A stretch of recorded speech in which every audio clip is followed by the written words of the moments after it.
Chapter 874. The Vanishing Supreme. When Guan returned to the Taoist field of the beginningless, the entire nine-spirit continent remained silent. The creatures of the continent gazed at the light curtain inside the 10,000 Realms gate, nervously waiting, fearing the celestial army would return in strength. Guan stepped into the courtyard, and the second-generation disciples who were watching the battle all turned around, their eyes full of surprise and admiration. "Master, won't the immortal gods come back?" the blood prison great saint asked first. He was not afraid but rather eager. The previous battle was too quick, and even though he had achieved the level of an innate golden immortal, he couldn't see the details clearly and felt unsatisfied. He even hoped that Guan would lead the Wuxia to attack the celestial court and turn the heavens upside down.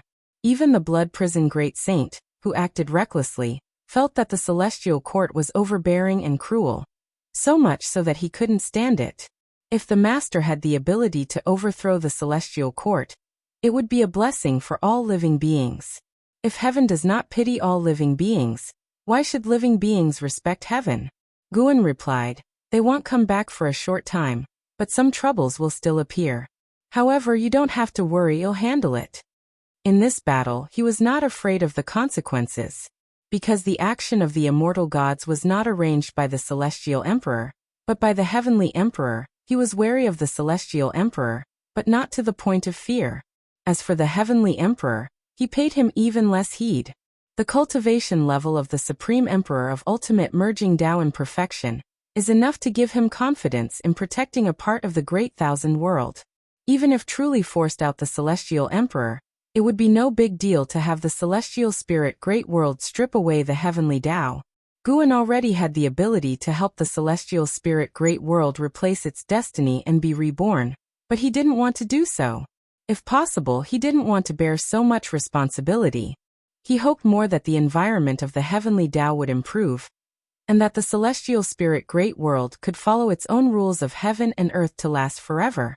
Hearing Guan's words, the disciples breathed a sigh of relief, and they began to express their emotions excitedly. Guan did not linger, returning to his room alone, letting them discuss freely. Meanwhile, on the other side of the world, before the heavenly suppressing heroic peak, the son of heaven Ji Yan looked up, eyes full of shock. He knew that the ancestor Master Wuxia was strong and had learned from him before, but seeing the ancestor Master Wuxia suppress 5 Tao extreme Daoyuo immortals with one hand, he still found it incredible. With such strength, even some celestial Tao venerable may not achieve it. The ancestor Master Wuxia is definitely an ancient being with great background who can still stay within the heavenly Tao. Even if he doesn't belong to the celestial court now, that may not have been the case before. No wonder the ancestor Master Wuxia is unafraid of the celestial court. Perhaps in his eyes, these schemes of the heavenly emperor cannot even reach the stage. Is the ancestor Master Wuxia some celestial Tao venerable who has stepped down? The white-robed man in front sighed, turning his head to look at the son of heaven Ji Yan with a playful expression. The son of heaven Ji Yan said calmly, "Like you? Red Dust Supreme." The white-robed man called Red Dust Supreme shook his head, laughing. "Whether he is like me, I cannot determine, but I must say, the celestial court is getting more and more boring. I don't know what His Majesty is thinking, allowing a son of heaven to act so recklessly.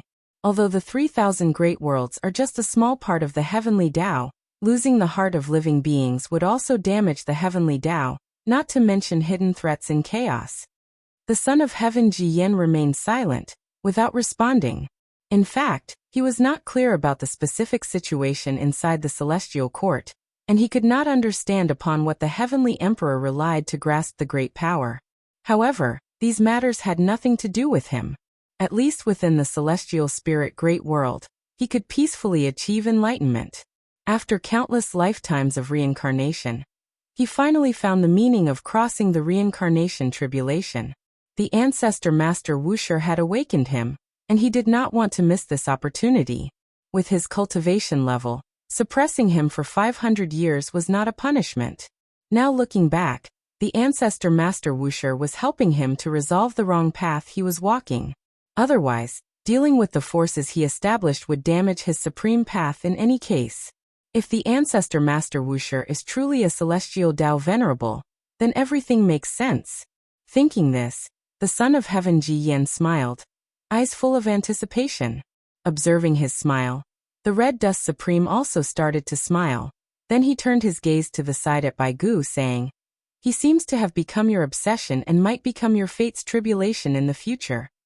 With that, the Red Dust Supreme turned and left. The son of heaven Ji Yan frowned, and beside him, Bai Gu shuddered with fright and quickly said, "Master, don't listen to his nonsense, please don't abandon me."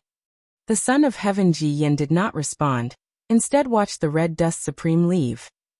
Under the golden firmament, countless immortal gods stood upon the sea of clouds, silent, the atmosphere incredibly oppressive. At the forefront, Marshal of Heaven stood side by side with 5 Dao Extreme Daoyuo immortals, all staring down at the light sea beneath the clouds, each with a grim expression. The ancestor Master Wuxia shattered their pride, leaving them uneasy and fearful. They worried about the celestial court, and also about themselves individually. They dared not attack the celestial spirit great world again, but this battle would definitely be reported within the celestial court. More importantly, who exactly was the ancestor Master Wuxia? From the words of the ancestor Master Wuxia, he did not seem hostile to the celestial court, yet he also did not fear the celestial court. What does this imply? It implies that the ancestor Master Wuxia possesses unimaginable cultivation, and has some kind of connection with the celestial court. At this moment, they couldn't avoid developing the same thoughts as the son of heaven Ji Yan and the Red Dust Supreme, wondering if the ancestor Master Wuxia was a form of some celestial Tao venerable. The exact age of the heavenly Tao's existence is unknown to any immortal. Throughout the vast sea of eons, many celestial Tao venerable have been born, and quite a few have disappeared.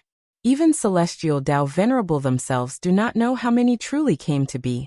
The Marshal of Heaven took a deep breath and asked, "Seniors, how should we proceed with this matter?"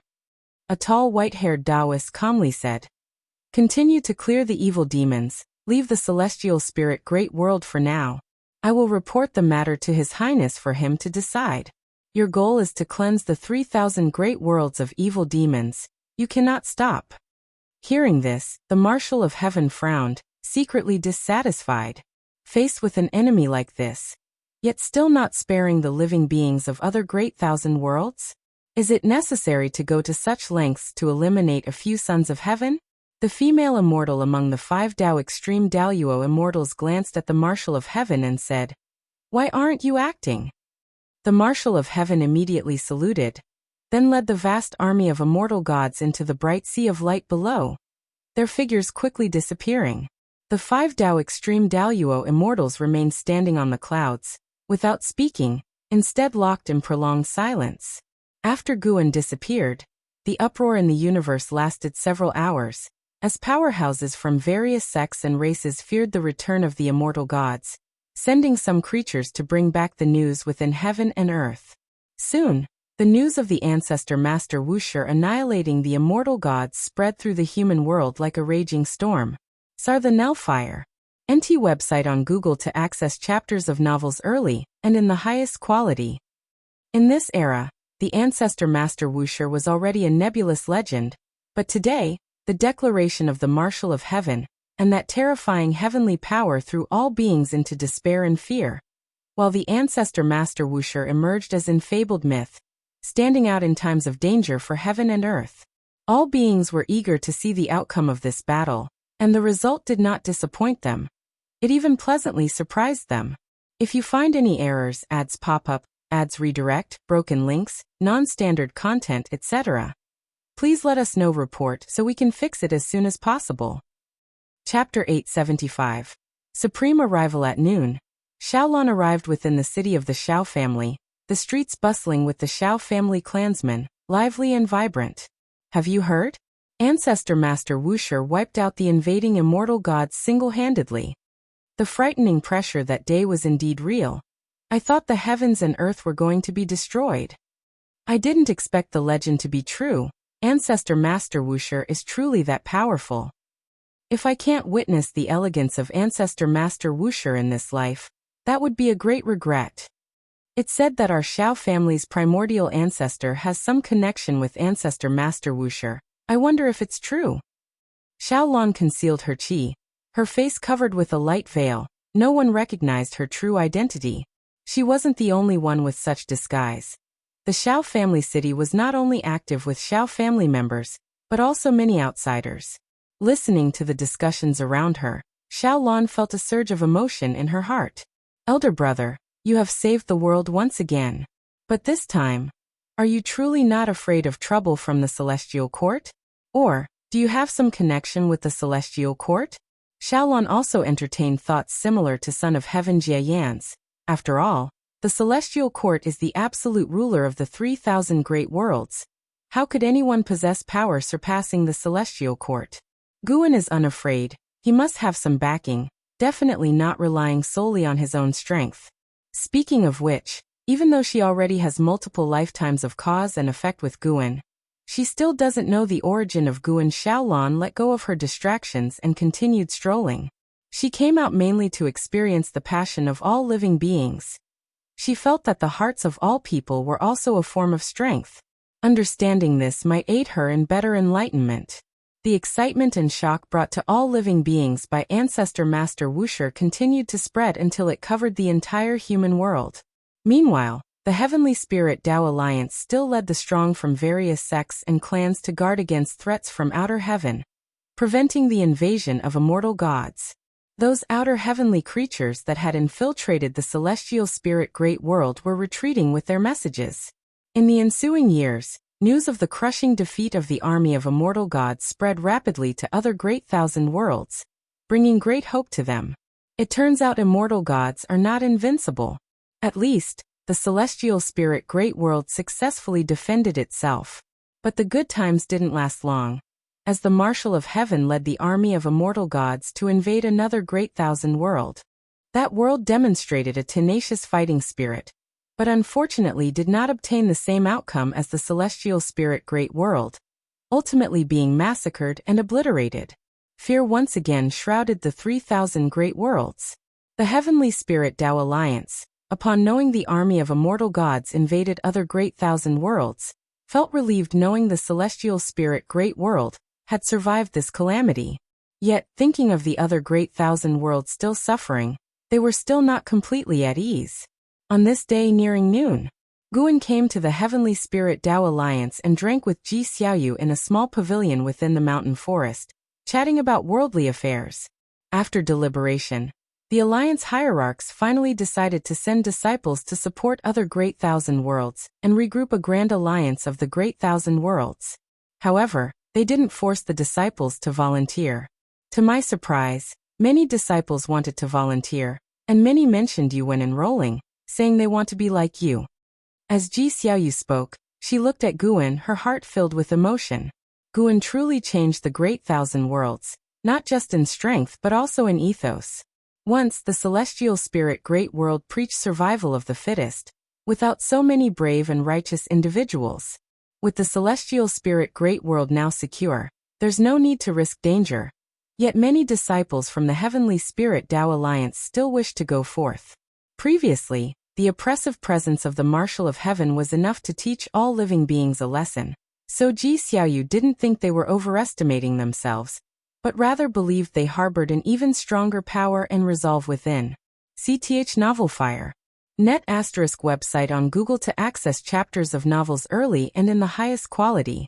This was also the first time Ji Xiaoyu genuinely recognized the Heavenly Spirit Tao Alliance. The present Heavenly Spirit Tao Alliance is truly different from the past Holy Court and Tao Court. Guan merely smiled after hearing this, without giving any evaluation. He picked up a piece of pastry from the table, asking, having experienced the power of immortal gods, what thoughts do you have on the path of cultivation? While Ji Xiaoyu had received help from Guan, her own Taoist technique had nothing to do with him. She completely walked her own path. Upon hearing this, Ji Xiaoyu nodded, and then shared her insights. Guan listened intently, and after she finished, he offered his advice, guiding her to comprehend the celestial Tao destiny. With this discussion, he found that Ji Xiaoyu's fate had changed. She could forge a new great Tao destiny in the future. the Heavenly Court Immortals, Taoist Emperor, Primordial Tao Emperor, all were great Tao destiny, letting those who comprehend it gain powers from the origin of destiny. Immortal gods can obtain the power of the Celestial Emperor, and Guan can also grant the power of the Primordial Tao Emperor. However, Guan hopes more for the chasing Taoists to cultivate their strength. He doesn't want his Primordial Tao Emperor to become a weapon of power, nor does he wish to establish a force like the Celestial Court. Not until dusk did Guan rise and end today's discourse. The sunset glow shone upon him as Ji Xiaoyu looked up at him, asking, "After defeating the army of immortal gods, won't it cause trouble?" Guan turned and looked at her, knowing the trouble she referred to was not of the celestial spirit great world, but rather his own trouble. "Although I don't want to frankly tell you since you asked, I'll tell you. Don't worry, the celestial court cannot threaten me." Guan smiled with slight pride. If facing others he would still be humble and low-key, but facing Ji Xiaoyu for some reason, he wanted to show off a bit. Upon hearing this, Ji Xiaoyu also smiled and said, "That's good, just don't die, I still want to surpass you. You should understand, between you and me, there will eventually be a competition." Guan laughed and said, "Then work hard on cultivation, I will look forward to that day." With these words, he transformed into a breeze and dissipated.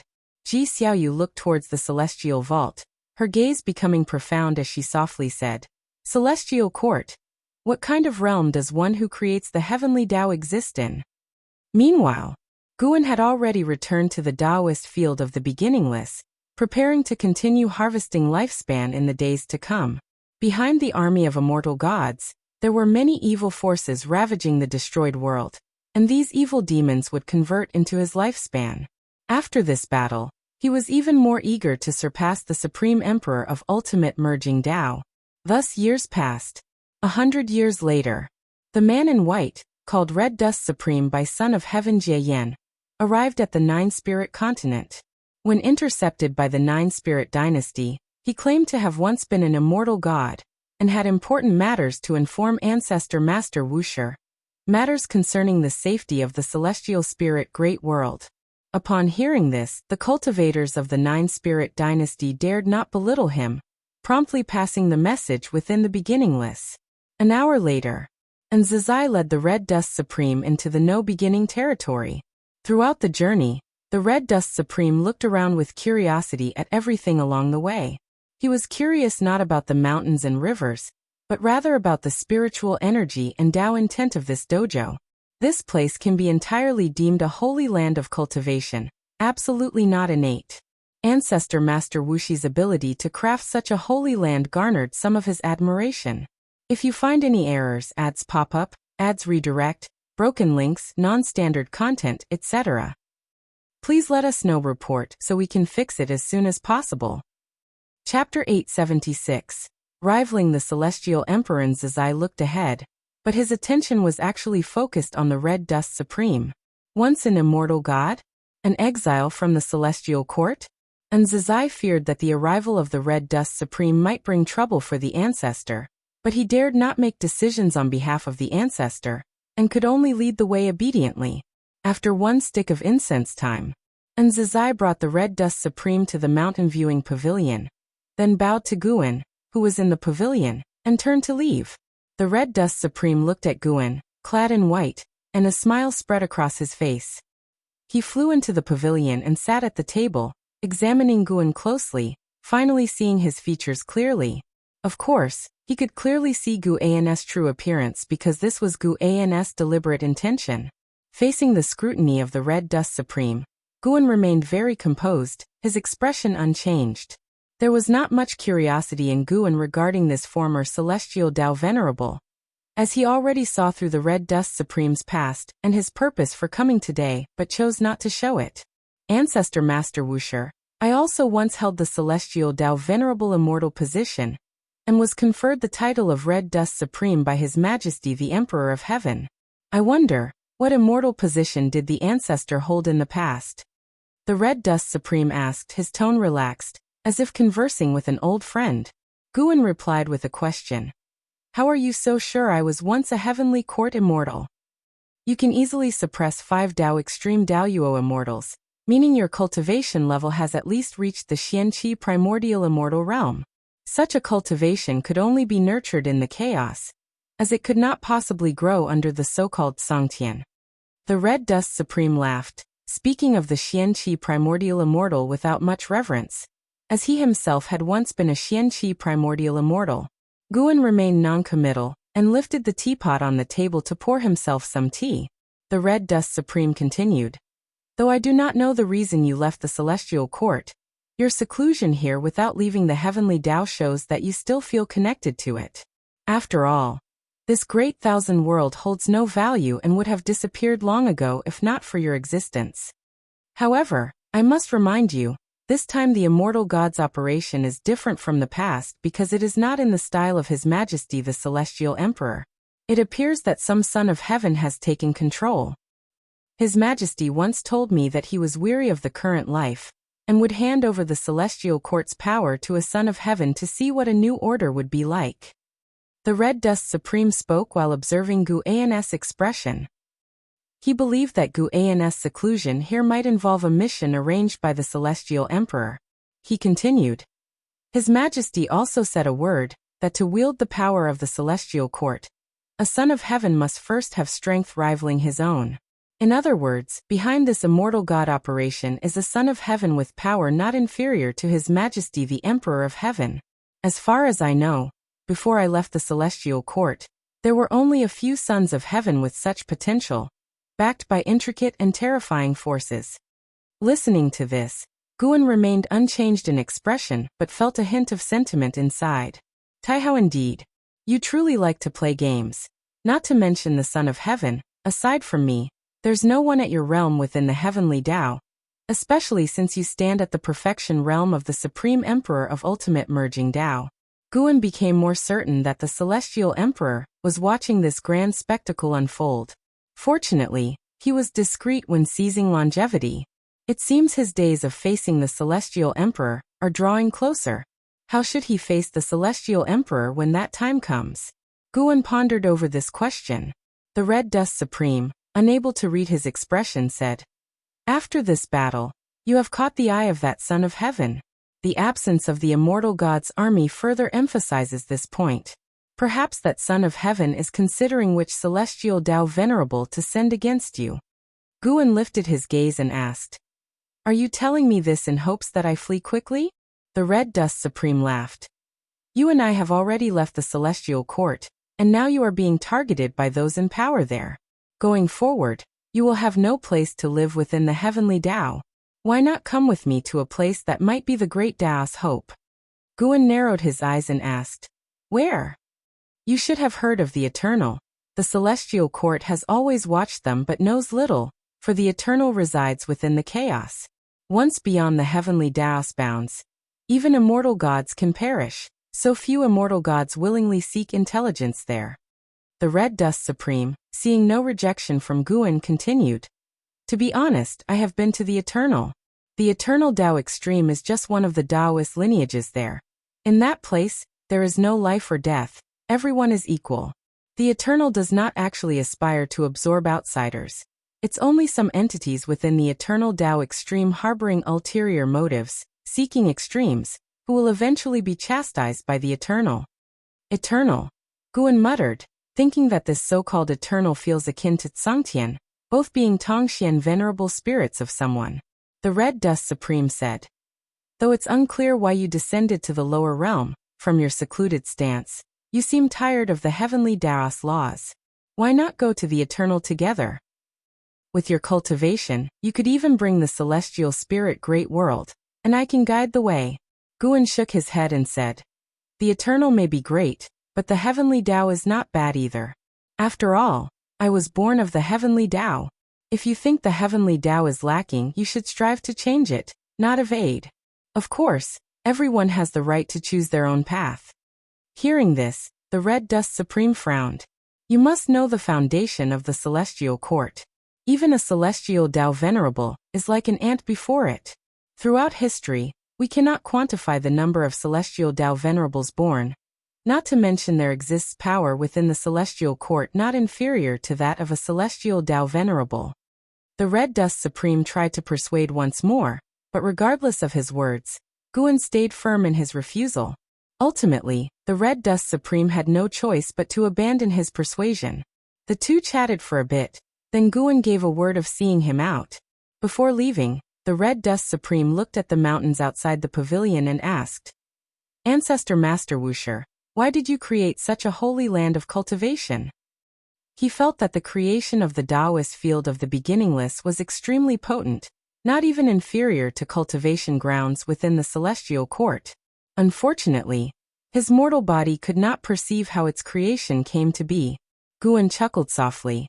There aren't so many reasons. Initially, it was meant to be a place to live. Later, after taking in disciples, it necessitated improvements. Eventually, disciples also took in disciples, which led to today's scenery. He spoke casually, yet it sent a tremor through the Red Dust Supreme's heart.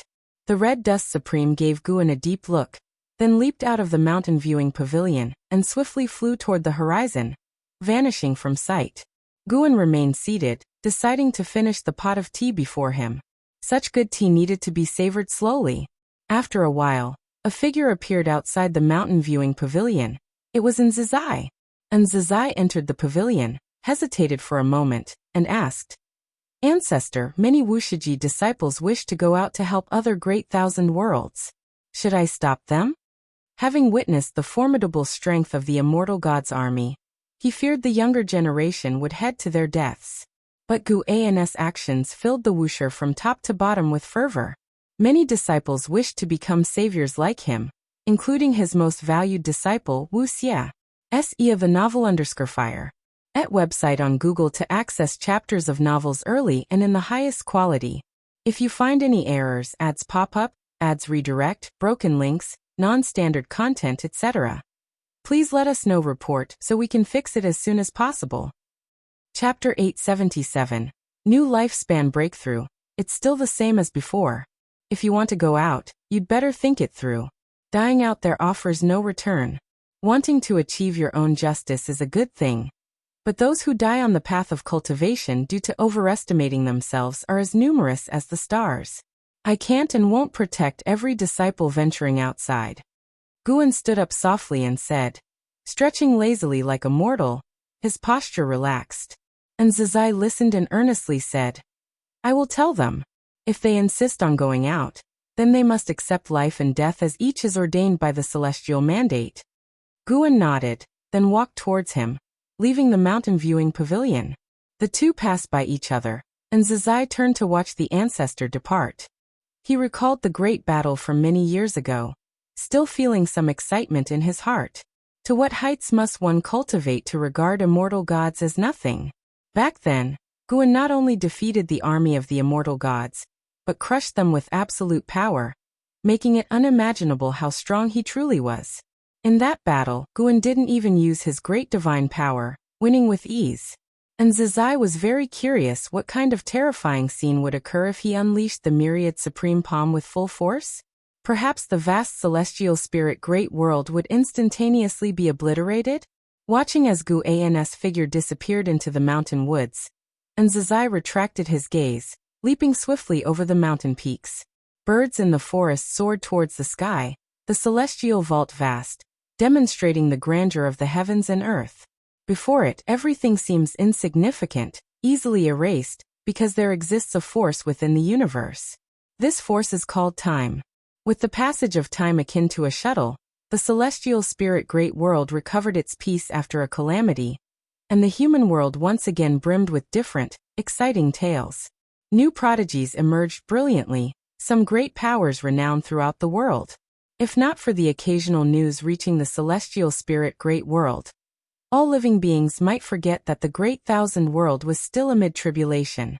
Other great thousand worlds, lacking protectors like Guan, could not escape planetary extermination despite rising in resistance.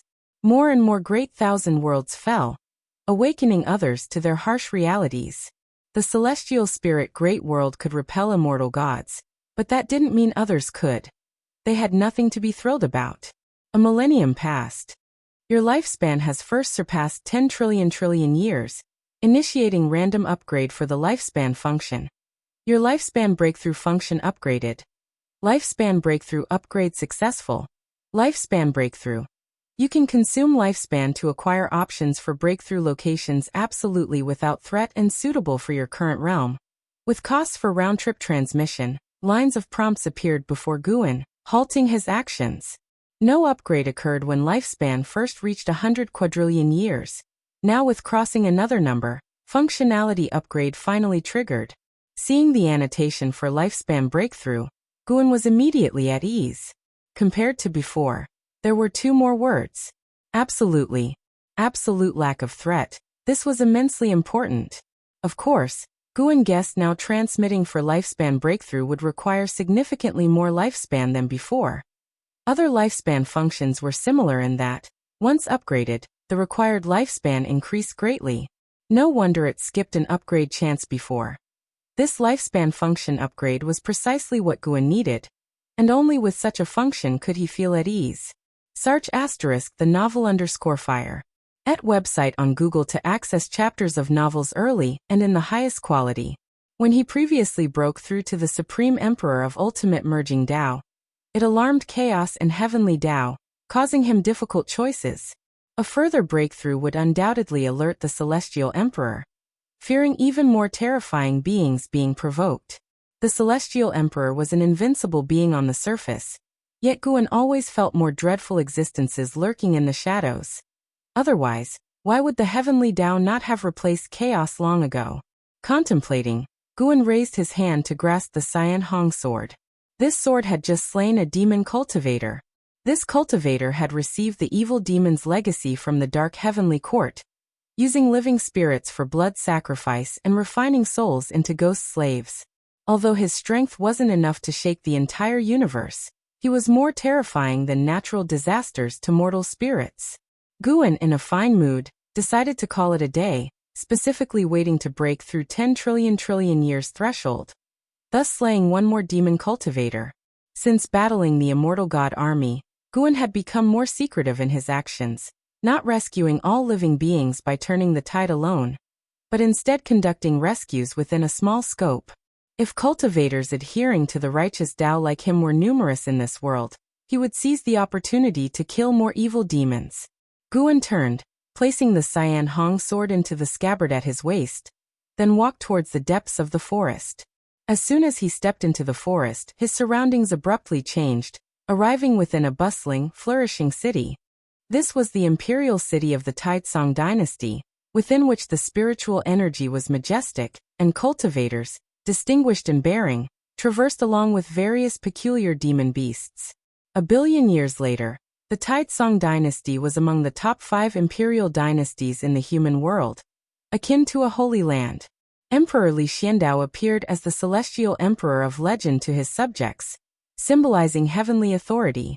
Nobody knew exactly when, but Li Xiandao ceded power to the crown prince, who had been changed multiple times. In regard to his successors, Li Xiandao was often criticized, yet the Taizong dynasty stood for numerous eras, making his prestige unshakable. No one considered him a poor emperor. Guin traversed the streets, contemplating when to attempt a breakthrough. Surely breaking through at 10 trillion years would succeed, right? For some reason, Guin had a strong premonition that his lifespan might still not be ample enough, susceptible to failure. He suddenly recalled his lifespan simulation function, which would be available for testing in a few days. If it failed, he'd persist in saving up. Best to first examine the lifespan consumption figure. Guin quietly activated the lifespan simulation while imagining his desired scenario. A prompt flashed before his eyes. Consumes 99,999,999,999,999 years of lifespan for simulation. Proceed with lifespan simulation. No. This much? Guin was startled, making his suspicions far more pressing. Not wise to act recklessly. Even with many slain, countless evil demons still existed across the 3,000 great worlds, rising rapidly at an uncontrollable pace. Continue saving. Guin sighed, then walked towards the direction of the imperial palace. The decision to walk was due to a recent discovery in the imperial city, a new wine named reincarnation wine. Drinking it induced a 3-day dream resembling a journey through reincarnation, its fame widespread, enticing Guan to try it. Reincarnation wine was sold by the Nine Nether Flower House, filled with numerous singers across its 9 floors, now the liveliest entertainment spot in the Imperial City. The street in front of the Nine Nether Flower House bustled with people, crowded with carriages, mounts, and influential figures constantly arriving. An hour later, Guan stepped out of the Nine Nether Flower House, carrying a jar of reincarnation wine down another street. His figure vanished, suddenly arriving in the Imperial Garden. Li Xiandao had long awaited there, not because he sensed Guan's aura ahead of time, but because Guan had previously informed him he would visit today. If you find any errors, ads pop up, ads redirect, broken links, non-standard content, etc., please let us know. Report so we can fix it as soon as possible. Chapter 878. Lord of the Human World. Guan came to the stone table in the center of the Imperial Garden, placed the reincarnation wine on the table, and smiled. This wine is not bad. I had a bowl earlier, and it indeed contains the mystery of reincarnation. Li Xiandao, dressed in a loose white robe, looked at Guan and asked, "Have you come for the underworld?" Ever since the celestial spirit Great World repelled the army of immortal gods, beings from the underworld have contacted him, hoping to cooperate with the Taizong dynasty to establish a path that connects yin and yang. He hasn't agreed yet, and is still considering it. Guan sat down, rolled his eyes at him, and said irritably, "Whenever I come to find you, when wasn't it to relax?" Li Xiandao couldn't help but shake his head and smile at this. Then he took the initiative to pick up the wine jar and poured wine for Guan. Afterwards, Guan talked about his observations within the Imperial City, many of which were changes that even Li Xiandao hadn't noticed. Initially, he didn't care much, but as he listened, he found the scenes Guan described to be quite meaningful. Li Xiandao couldn't help but lament. "I really don't know how great the difference in our realms is. Just by casually describing a street in the mortal world, you can make me feel so deeply moved." Guan laughed. "The great Tao is everywhere. The so-called distinction between immortals and mortals was set after the fact. In the eyes of the great Tao, immortals and mortals are the same." Li Xiandao was lost in thought. Guan looked at Li Xiandao, able to see all his future. Since defeating the army of immortal gods, the fates of many in the human world have been continuously changing. As someone who is already a heaven-encompassing free immortal, Li Xiandao counts as one of the overlords of heaven and earth, and he is more affected than others. Li Zuando's ambition is greater than anyone's, but he seldom reveals it, and he wouldn't even tell Guan. Yet Guan can see it and hear it. As for Li Zuando's ambition, Guan neither supports nor opposes it. He greatly appreciates Li Zuando's heart for cultivation and his attitude, considering him to be a fellow traveler on the same path. Search * the novel Fire. Net website on Google to access chapters of novels early and in the highest quality. Until now, except for Guan, no one knows Li Zuando's true cultivation level. He always conceals it by lowering 2 great realms when showing himself to others, and those who once forced out his true cultivation level eventually died by his hand, keeping this secret intact. Guan has higher hopes for Li Xiandao, that is to become the master of heaven and earth. Li Xiandao, being emperor for 160 million years, has never exploited the common people for personal gain. He may be domineering, feared by the ministers and royal relatives, but he owes nothing to the people.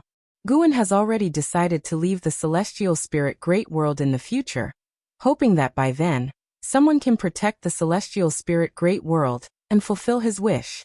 No matter what, in this life Guan was born in the celestial spirit Great World, and even though he won't speak of it, in his heart, the celestial spirit Great World holds significant weight.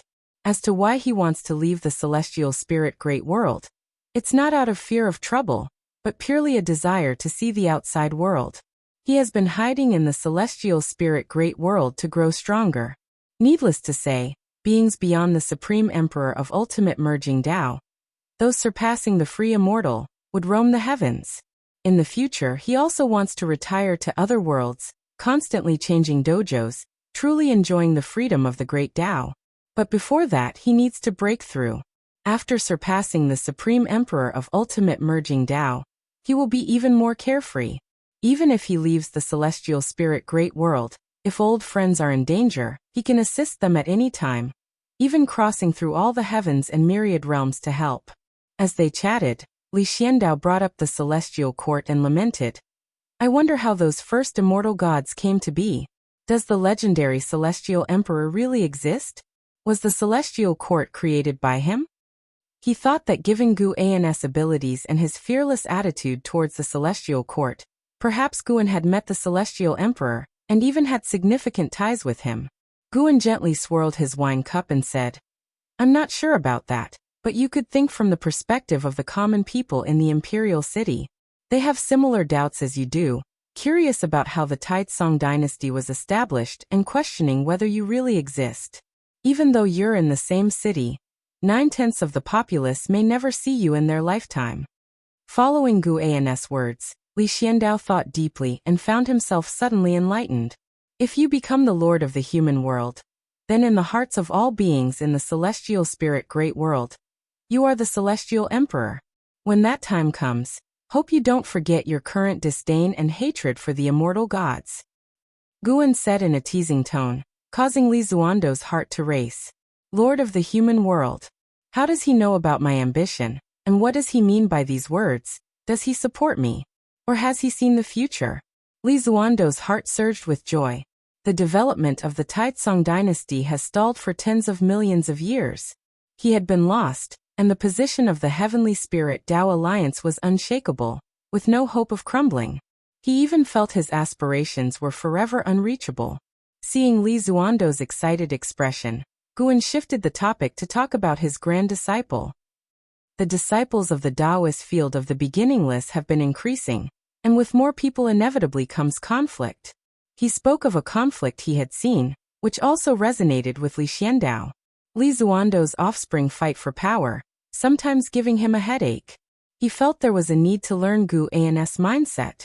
The two of them sat in the imperial garden, chatting, just like many years ago when Guan was not yet the ancestor master Wusher, and Li Xiandao was not the immortal emperor of the ages. In a dim world, thick fog surged. Zhang Buku and Suyu stood in front of a stele inscribed with strange characters, causing both their brows to furrow deeply. The characters of the ancient heavenly court all contain the true meaning of the great Tao. There are many words I still can't decipher. I'm afraid even after 10,000 years, you and I won't be able to break out. Suyu said in a pessimistic tone. Zhang Buku clenched his fists tightly, gritting his teeth. 10,000 years? The 3,000 great worlds can't wait that long. Suyu glanced at him and said, to be honest, even if you and I return to the 3,000 great worlds, we can't change anything. You should be aware of how terrifying the foundation of the celestial court is. Upon hearing this, Zhang Buku's face grew even darker. The thought of the celestial spirit great world turning into a human purgatory made his heart twist as if by knives. As if those beautiful memories were about to be torn apart. You can rest assured in your cultivation, the celestial spirit great world has been saved. A voice suddenly emerged from within the stele, causing Zhang Buku's expression to change dramatically. The owner of this voice was none other than the Emperor Bone Profound Venerable. For the first time, Zhang Buku found this guy's voice to be so pleasant. He hurriedly asked, truly? What exactly happened? Has the celestial court decided to stop cleansing the world? Suyu was also taken aback. As a former son of heaven, he was well aware of the nature of the struggle behind this calamity. How could it possibly stop so abruptly? An exalted figure known as Ancestor Master Wusher has repelled all the invading immortal gods. The celestial spirit great world is safe, but other great thousand worlds are still being swept by the immortal gods. Ancestor Master Wusher? Upon hearing this, Zhang Buku was startled. Does the celestial spirit great world have such a being? Suyu's expression changed even more dramatically, as he understood better what these words represented. The voice of the Emperor Bone Profound Venerable resounded once more. However, Ancestor Master Wusher is bound to draw the fire upon himself. That Son of Heaven will personally deal with him. As an enormously powerful celestial Tao destiny is descending upon the celestial spirit great world. This Son of Heaven possesses power that rivals the celestial emperor. An ancestor master Wuxia is destined for total annihilation. If you find any errors, ads pop up, ads redirect, broken links, non-standard content, etc., please let us know. Report so we can fix it as soon as possible. Chapter 879. Obey the Celestial Mandate. The Celestial Court, Guangfa Immortal Palace. Hundreds of immortal gods gathered here, sitting on their respective meditation mats. Li Xuanmiao and the Celestial Destruction God were also present. The atmosphere in the Grand Hall was heavy, and the immortal gods were discussing in groups of 2s and 3s, keeping their voices low. Is His Highness Taishang really going to descend to the human world? I heard it's related to the Celestial Spirit Great World. What is the background of the Celestial Spirit Great World? I'm not sure either, but junior brother Li comes from the Celestial Spirit Great World. To nurture a genius like him, the Celestial Spirit Great World must be extraordinary. It is said that His Highness Taishang is still pressuring us Guangfa Immortal Palace to take sides. Who knows how long Master can hold out? Li Xuanmiao listened to the discussions of the surrounding immortal gods, furrowing his brow tightly. When the immortal gods were sweeping across the 3,000 great worlds before, he was not too worried. But now that the Heavenly Emperor Taishang himself was going to confront his master, he couldn't stay calm. The Heavenly Emperor Taishang was different from those immortal gods. Now the ruler of the Celestial Court. It is said his power can match that of the Celestial Emperor. Such an existence can completely be called the Heavenly Tao Dominator, the strongest in the world. No matter how much confidence he has in his master, he still worries. If his master were truly invincible, why would he stay hidden away in a corner of the world? Of course, he believes his master is very strong, stronger than the vast majority of immortal gods in the Celestial Court. But no matter how strong, it is impossible to contend with the entire Celestial Court. The Celestial Destruction God's mood was also complicated, because the descendants of the Long family were in the Celestial Spirit Great World. Although he had already severed ties of cause and effect with the Long family, he couldn't help but focus on the situation in the human world of the Celestial Spirit Great World, occasionally bestowing destiny upon the Long family descendants to protect their growth.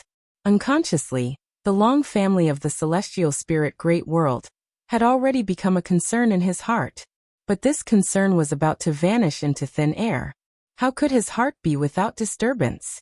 For a long time, a vast aura of mana descended, causing all the immortal gods in the Grand Hall to fall silent. They sat up straight, looking towards the high platform in front, only to see Venerable Guangfa Taiguang appear out of nowhere. His body radiated golden light, like a circle of golden rainbow spreading out, making the Grand Hall even brighter. All the immortal gods raised their hands in unison to salute Venerable Guangfa Taiguang. Venerable Guangfa Taiguang looked at the disciples filling the hall, his eyes complex. He opened his mouth slowly and said, "From now on, the Guangfa Immortal Palace will obey His Highness Taishang's orders, and you all shall follow me to the underworld to suppress the 9 netherworld's chaos." As soon as these words came out, the Grand Hall erupted. The vast majority of immortal gods became agitated, expressing their discontent. Although they cultivated in the Guangfa Immortal Palace, they each had their own factions. They would also serve the Son of Heaven, just not under the command of His Highness Taishang. They understood that this move by His Highness Taishang was to move them away. Once the Son of Heaven they supported was wiped out, they would also suffer greatly, gaining or losing glory together. Li Xuanmiao was equally anxious.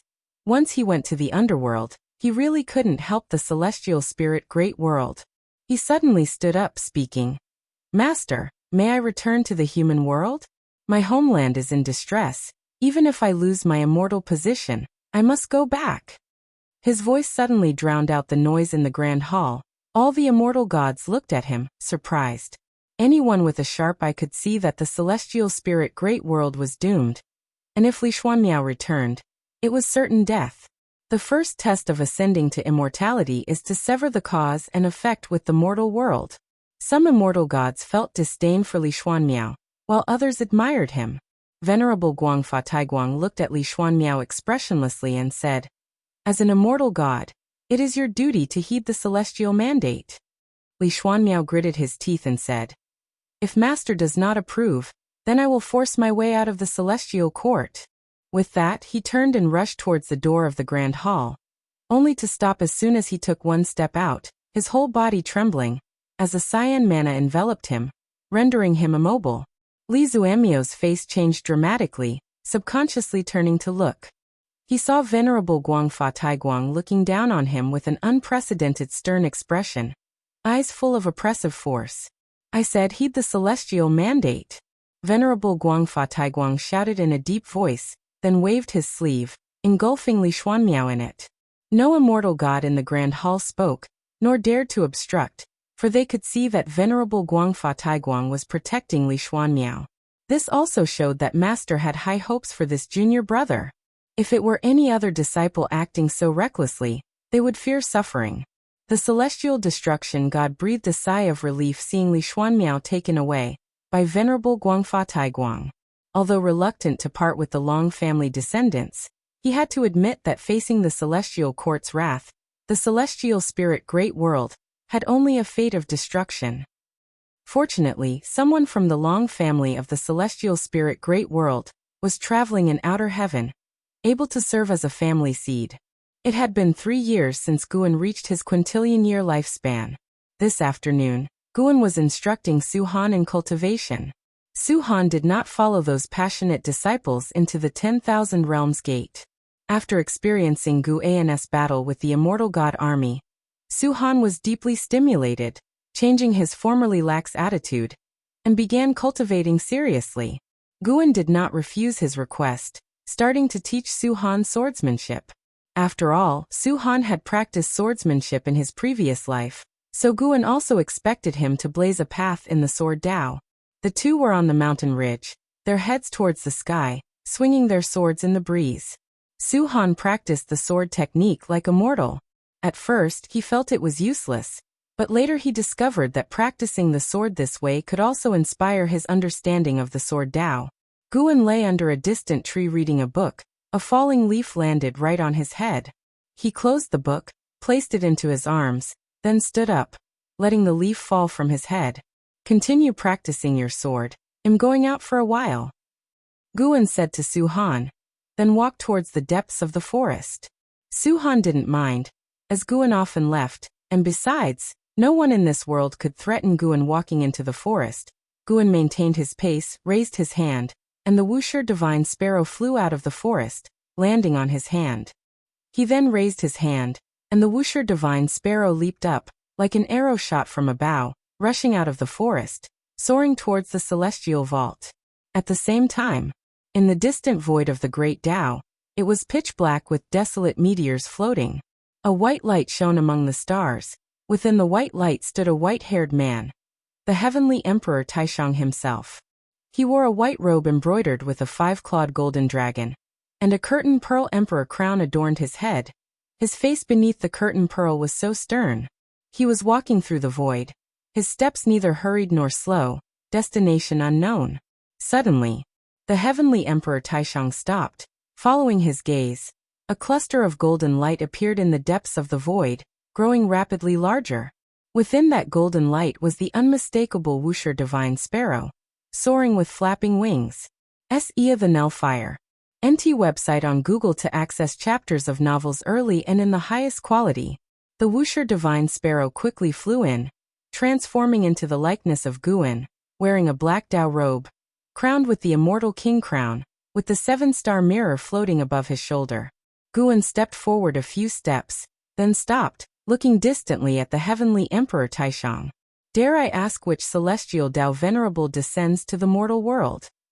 The voice of the heavenly Emperor Taishang rang out, tone indifferent, killing intent barely concealed.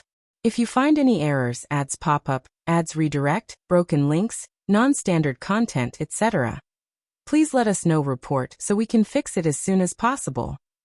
Chapter 880. The strongest of all time celestial Dao venerable? Upon hearing the heavenly Emperor's words, Guan couldn't help but smile. The celestial court is indeed arrogant. They actually believe that a power beyond their control must originate from the celestial court. Not only does the celestial court think this way, but even Ji Xiaoyu, a mortal prodigy, has this belief. which shows just how terrifying the celestial court's dominance is. Guan opened his mouth to retort. Your Highness truly refuses to let go of the celestial spirit great world. To spare the 3,000 great worlds? The 3,000 great worlds harbor no rebellion against the celestial court. All living beings trust the immortal gods, offering to the immortal gods. They shouldn't meet such an end. Though he said this, he understood that this was already a deadlock. The Heavenly Emperor had already become his fated enemy, and to the extent of being a mortal combat. This left him puzzled, not understanding why the Heavenly Emperor was so extreme. Sadly, some cause and effect he couldn't calculate. The cause and effect that eluded him undoubtedly related to the Celestial Emperor. The Heavenly Emperor looked at Guan and said, You were once a supreme. Don't you find your words laughable? The Celestial Court established the Celestial Tao. Ancient gods created all living beings. Everything originates from the Celestial Court. Should the Celestial Court care about the opinion of mortal spirits when taking action? When it's time to discard your magical treasure, and you need its materials, would you consider its feelings? As he spoke, an incomparably mighty aura erupted from within the Heavenly Emperor, with golden dragons rising from behind him, numbering 9, swiftly growing larger. It was the 9 heavens' true dragon Qi. These 9 golden dragons contained different true meanings of the great Tao, each with its divine might. Guan's gaze turned cold, saying, Magical treasures are different from living beings. Living beings have their own will. The Heavenly Emperor sneered. Since you insist on obstructing my celestial mandate, then I can only eliminate you. Just right for those indecisive folks to witness how I obtained my present heavenly authority. As his words fell, his aura suddenly escalated, breaking through to another height. Mixed element, profound, venerable, immortal. The 9 golden dragons behind him merged into one, forming a 9-headed true dragon with dark golden dragon scales all over its body, towering beyond what it was before, surpassing the great 1,000 world in size. A dragon claw larger than the earth lifted him up.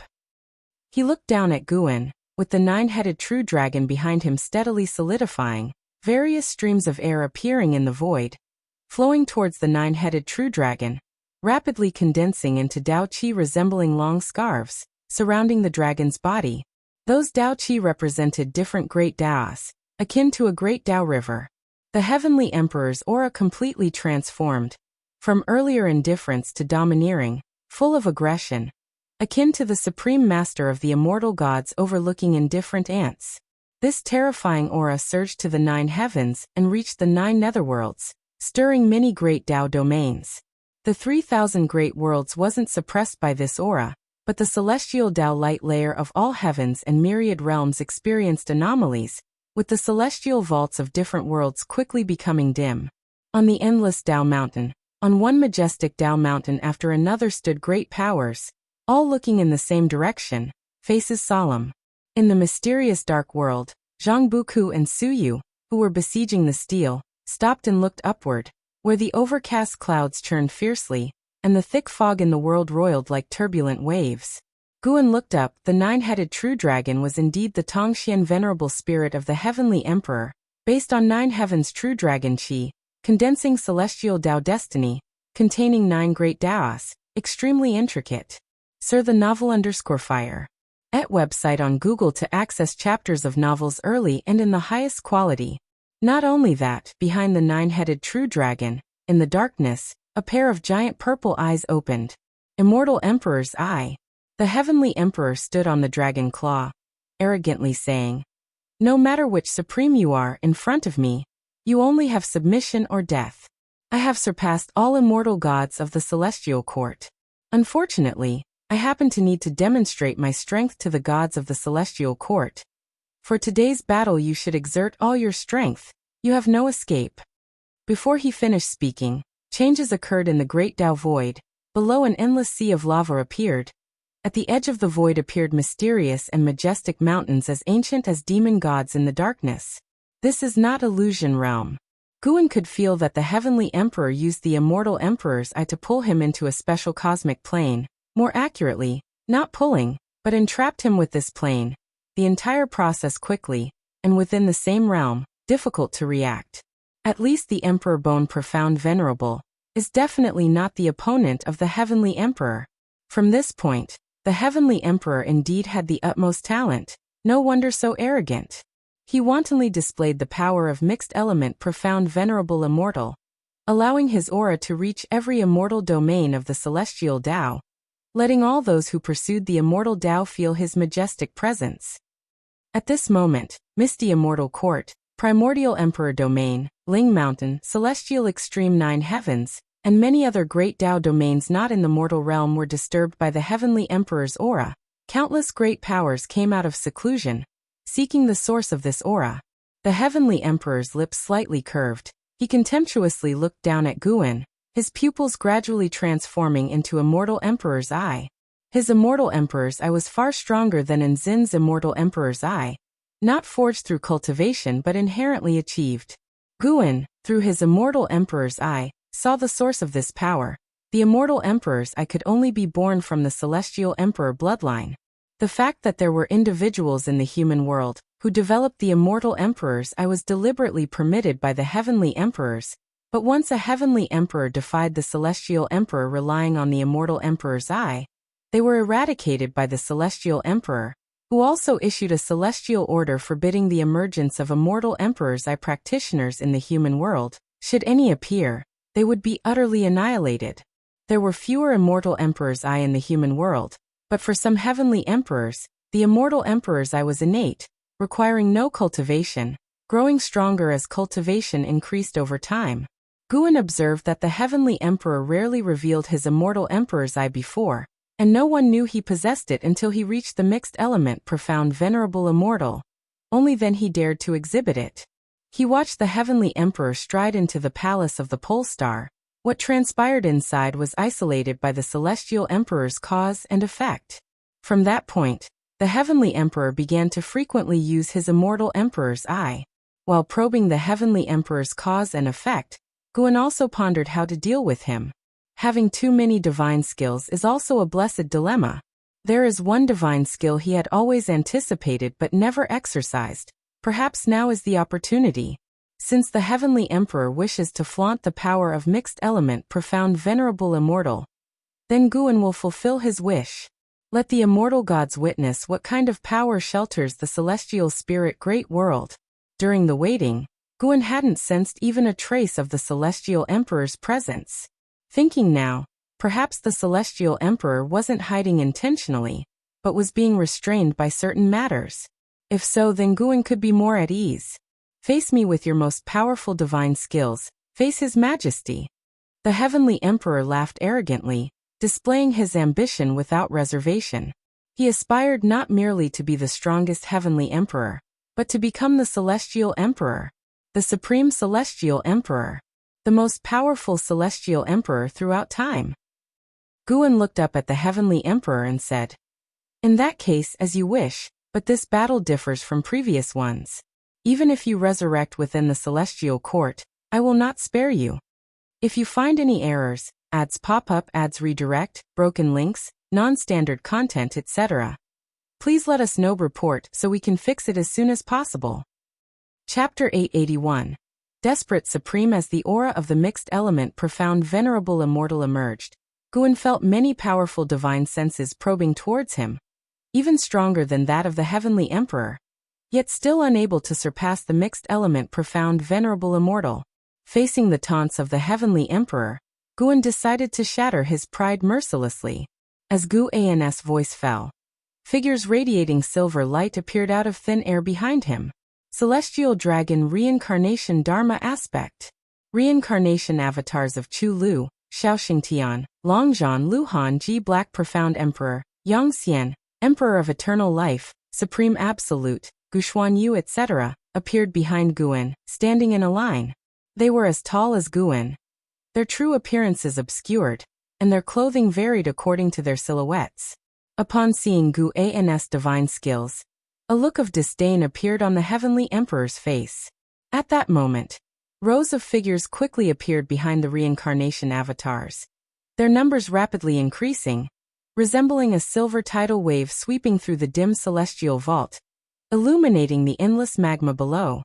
Soon, The number of avatars formed by the celestial dragon reincarnation Dharma aspect posed a threat to the nine-headed true dragon. Numerous figures behind the reincarnation avatars were the projections of lifespan. Although Guan had not acquired their memories, he could pursue cause and effect through realization to create them. During the long years, he intermittently projected his lifespan, not knowing how many projection avatars he had accumulated. This was the first time he had manifested all his avatars. As countless reincarnation avatars appeared, Guan raised his right hand, followed by all the reincarnation avatars who uniformly raised their right hands. At this moment, countless powerful beings were observing this move. The might of the great Tao displayed by Guan's celestial dragon reincarnation Dharma aspect made their hearts tremble with fear. The heavenly emperor's eyes narrowed, and a great cauldron appeared out of nowhere in his hands, which he then offered up, sending it flying forward. This great cauldron was dark golden, with dragon heads facing outward on each side, the lid resembling a palace with a blazing sun suspended at its top. The massive and divine nine-headed true dragon opened its mouth, and the true fire belonging to the celestial Tao gushed forth, gathering on the blazing sun above the cauldron. In an instant, a more terrifying heavenly might erupted, causing the temperature in this mysterious cosmic plane to reach an extraordinarily dreadful height, where even an innate golden immortal would be directly incinerated to ashes, leaving no trace of a soul.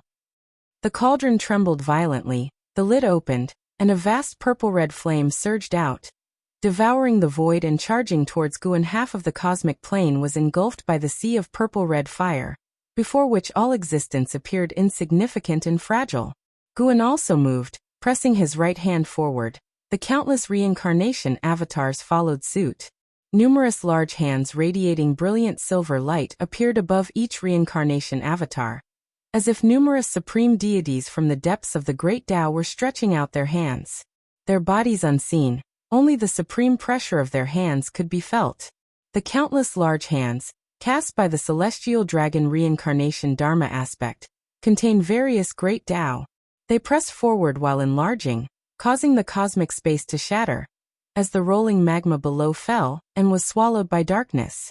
The celestial Tao true fire, exercised by the heavenly emperor, collided with Guan's countless silver hands, their horrific powers thoroughly shattering the cosmos as streams of the great Tao flowed in, causing silver lightning to weave across the celestial vaults of all worlds within the celestial Taoist domain, faintly flashing with fire. The celestial vault of the celestial spirit great world also exhibited anomalies. Se of the novel Fire. NT website on Google to access chapters of novels early and in the highest quality. Practicing swordsmanship. Su-Han looked up with an odd expression, muttering, "Who is breaking through now?" The increasingly powerful celestial spirit great world had many great power breakthroughs causing celestial anomalies, seen every few years. He did not link this anomaly to Gu, and Su-Han continued practicing swordsmanship, paying no heed. The mortal spirits across all heavens and myriad realms felt uneasy, while beings like Su-Han were indifferent. Only those beyond the golden immortal Tao fruit could sense an unimaginable cosmic battle breaking out. Beneath the heavenly suppressing heroic peak, Son of Heaven Jia Yen looked up, his brow furrowed with fear. How is this possible? He has already reached such a degree. Son of Heaven Jia Yen could recognize one of the auras, which dealt a massive blow to his understanding. In despair, he felt as if he couldn't escape calamity. What was the purpose of his cultivation if even a son of heaven could become so powerful? He felt he couldn't escape this fate. Amidst the bright light, the heavenly emperor stood on a dragon's claw, the fierce wind blowing his white hair as he scowled at the front. Sensing his celestial Tao true fire being resisted, the opponent's power far exceeded his expectations. No wonder he dared to oppose him and the celestial court. Such power rivaled only those ancient supremes within the celestial Tao venerable. The heavenly emperor raised both hands, ready to exert even more formidable divine skills. At this moment, the endless purple-red sea of fire was torn apart, revealing countless massive silver hands, layered like giant mountains, unshakable and unstoppable. The heavenly emperor's pupils suddenly dilated, witnessing the scene of countless giant hands descending. His palms immediately pushed out, releasing a torrent of violent mana. his robes fiercely swelling as the great cauldron devoured his mana, unleashing the power of the great Tao that transcended ages, stronger even than his mana. However, even so, he could only watch as those silver giant hands descended. After the purple-red sea of fire was torn, the nine-headed true dragon was enveloped by countless giant hands. At this moment, it appeared small despite being larger than the great thousand world, as numerous silver giant hands descended from all directions, seemingly closing, confining it below. Boundless silver light descended, robbing the heavenly emperor's figure of color. In the final moment, his eyes turned completely purple, so enchanting, yet filled with disbelief. Boom! Power representing the extremity of the primordial profound venerable immortal erupted, tearing through all powers of the heavenly emperor, causing him to perish in both form and spirit. Everything was plunged into daytime, absent of other colors, with nothing remaining. In a magnificent hall, a massive golden pillar stood beside the steps, draped with vivid golden dragons.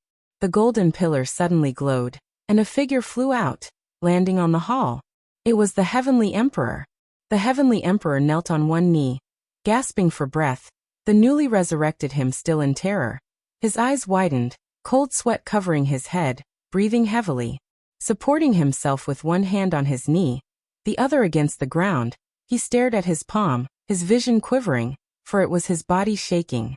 He had never been so frightened. Sensing the suppression of the celestial dragon reincarnation dharma aspect, he felt he truly might die, that even the celestial Tao destiny couldn't shelter him. How could this be? The heavenly emperor was near collapse, wholly unable to comprehend.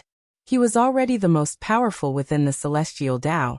Even his father feared and yielded to him, having held the celestial court's power for such a short time. Yet encountering such failure, he couldn't accept this reality. Fear, shock, confusion, and anger intertwined within him, completely tearing apart his pride and dignity. Clap.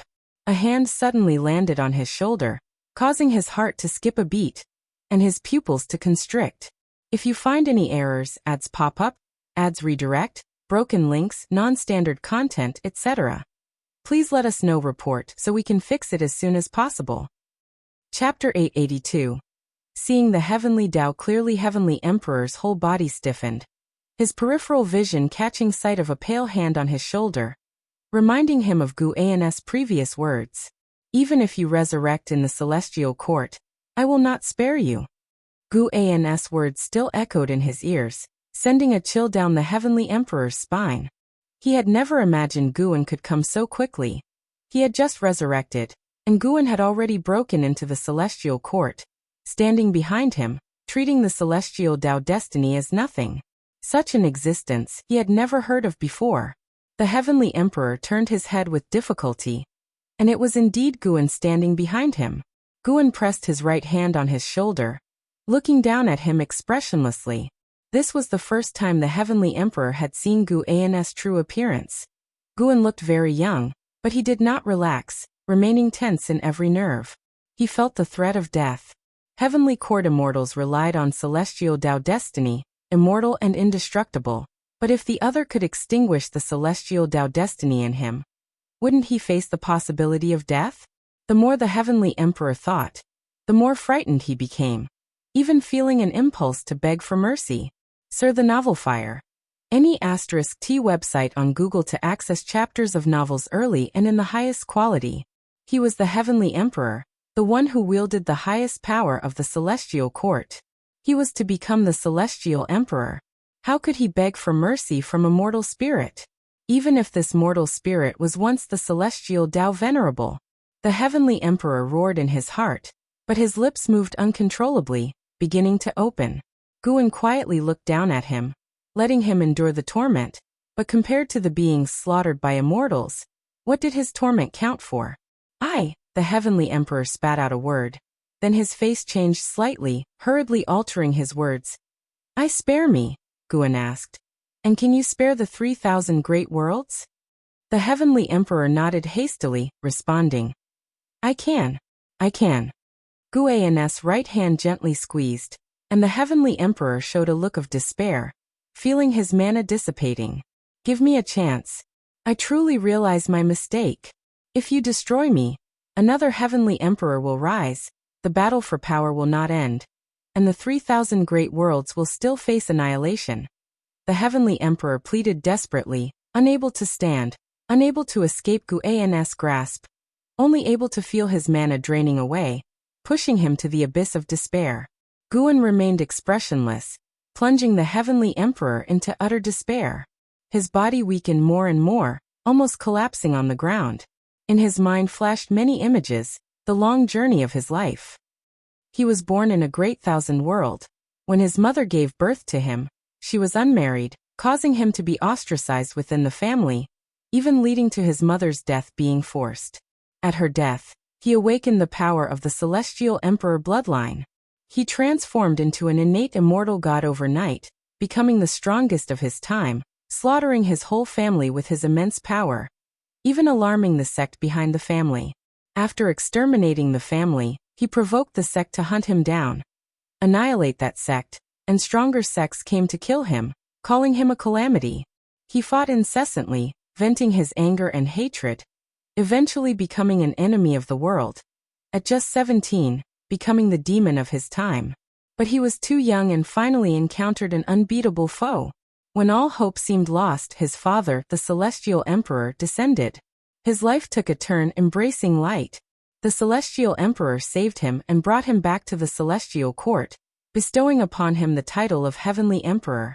Since then he became the heavenly emperor above all beings, an existence envied by immortals, and regarded his father, the celestial emperor, as his most admired supreme being.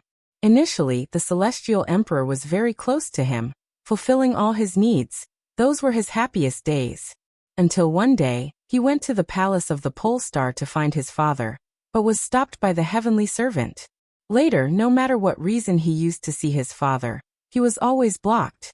Gradually, he realized he had fallen out of favor, and later heard of a new heavenly emperor appearing, just like he was once kept by his father's side. Through endless years, his heart grew cold, watching one heavenly emperor after another favored, and witnessing others, like him, being coldly treated. He even experienced the terrifying disaster of a heavenly emperor challenging his father, a battle that alarmed the entire celestial court, with that heavenly emperor cast into the 9 nether purgatory, never to reincarnate, his father forbidding the birth of the immortal emperor's eye. Patience and strengthening. These became the main themes of the heavenly emperor's life. He became the unnoticed heavenly emperor, feeling his talent surpassed others, yet never showing it. At some point, he started to resent his father, whose whims deeply hurt him. But when he forced his father to give way, he became like his father. Under Guan's hand, the heavenly emperor suddenly realized he had become the person he despised the most. He couldn't discern whether his cleansing of the 3,000 great worlds was against Xianyuan human venerable, or aimed at long-buried hatred in his heart. All of his past made his fear begin to recede. Even if he begged for mercy, Guan had no intention to spare him. So why die so disgracefully? The heavenly emperor lowered his head, his other hand unable to support his knee. As his mana dissipated, he slumped to the ground with a thud. He closed his eyes, ready to embrace death. However, after a few breaths, the anticipated pain did not occur. He opened his eyes to see Guan standing beside him, turning his head to find Guan's features becoming blurred. Without mana, perhaps you can see what the heavenly Tao truly is. Guan's voice reached the heavenly emperor's ears, and then his figure vanished into thin air. Hearing these words, the heavenly emperor's gaze darkened. He flipped over, lying supine on the hall floor. This palace was gifted to him by his father. Recently, it became the highest symbol of power in the celestial court, visited daily by immortals, but now looking at the vast star sea above the palace, he found it tasteless. He realized his previous strength was merely wishful thinking. In the face of a true strong one, he was utterly defeated. He closed his eyes with a bitter smile. Ancestor Master Wusher dissipated his cultivation, and just by this method, he could be sure Ancestor Master Wusher possessed the ability to destroy him. He didn't understand why Ancestor Master Wusher didn't kill him, whether it was to torment him or let him go, but he knew he would next face the whole celestial court's doubt. Without cultivation, how was he to wield power? After a long while, A voice came from outside the hall. "Your Highness, are you there?" The Heavenly Emperor opened his eyes, his gaze gradually sharpening. This guy again. He came so quickly, obviously wanting to confirm if I had fallen. The Heavenly Emperor stood up, looking at the palace doors, knowing that once those doors opened, his coming days would change from dominating the celestial court to struggling to survive. Am the Heavenly Emperor, bestowed power by my father. I might not be able to defeat Ancestor Master Wusher, but can't I suppress you, rabble? The Heavenly Emperor thought to himself, suddenly exuding an aura of supreme dominance, returning to his former state, overlooking all living beings. Elsewhere, in the Taoist field of the beginningless, Guan walked out of the woods, heading toward Suhan. Suhan was still practicing his sword, and when Guan approached he asked, "Ancestor, there was another celestial phenomenon earlier, but it came quickly and disappeared just as fast. Did someone fail the crossing of tribulation?" Guan took a book from his bosom, walking to a large tree, sitting down and casually replying, "Perhaps." Seeing his lack of interest, Suhan shifted topics, musing, "Recently, phenomena have been frequent. Maybe the pressure from the immortal gods on cultivators is too much. I wonder if the immortal gods will return. When will peace come to the 3,000 great worlds?" Guan turned pages, responding, "The immortal gods will eventually leave. As for when peace will return, we can only know later." Swinging his sword, Suhan glanced at Guan. Watching his ancestor under the tree reading, accompanying his cultivation, he suddenly felt lucky. No matter what, he should cherish the life he has now. One day, he would become stronger than the immortal gods. He also wanted to protect his ancestor, protect Wusher, and even protect the celestial spirit great world. If possible, he wished to personally end this catastrophe befalling the 3,000 great worlds. His intuition told him this calamity would last a very long time. If you find any errors, ads pop up, ads redirect, broken links, non-standard content, etc., please let us know. Report so we can fix it as soon as possible. Chapter 883. The day of breakthrough. Above the billowing thunderclouds, Marshal of Heaven stood proudly on the cloud's edge, his expression somber. The earlier mysterious battle had tugged at his thoughts, and he could confirm that the terrifying aura originated from the Heavenly Emperor. The strength of the Heavenly Emperor deeply shook him, and he finally understood why the Heavenly Emperor could wield such power. He had never felt such a powerful presence before. At the same time, his heart was filled with confusion over what kind of entity could force the Heavenly Emperor to personally intervene. Marshal of Heaven suddenly felt that a celestial decree would soon be issued. Over the years, as he led the celestial army in battle, he could sense that those worlds they had invaded were infiltrated by chaos evil demons. He initially wanted to turn back, but was blocked by the celestial order. This made him suspect for a time that there might be a traitor from the chaos within the celestial court, but the celestial order is supreme, and he could only comply. Soon, an immortal monarch passed through the clouds, landing beside him, respectfully saluting and asking, "Marshal, where shall we proceed after the destruction of this realm?" The failure in the celestial spirit great world had made the army of immortal gods more cautious, and which great thousand world to proceed to became a concern of many immortal gods.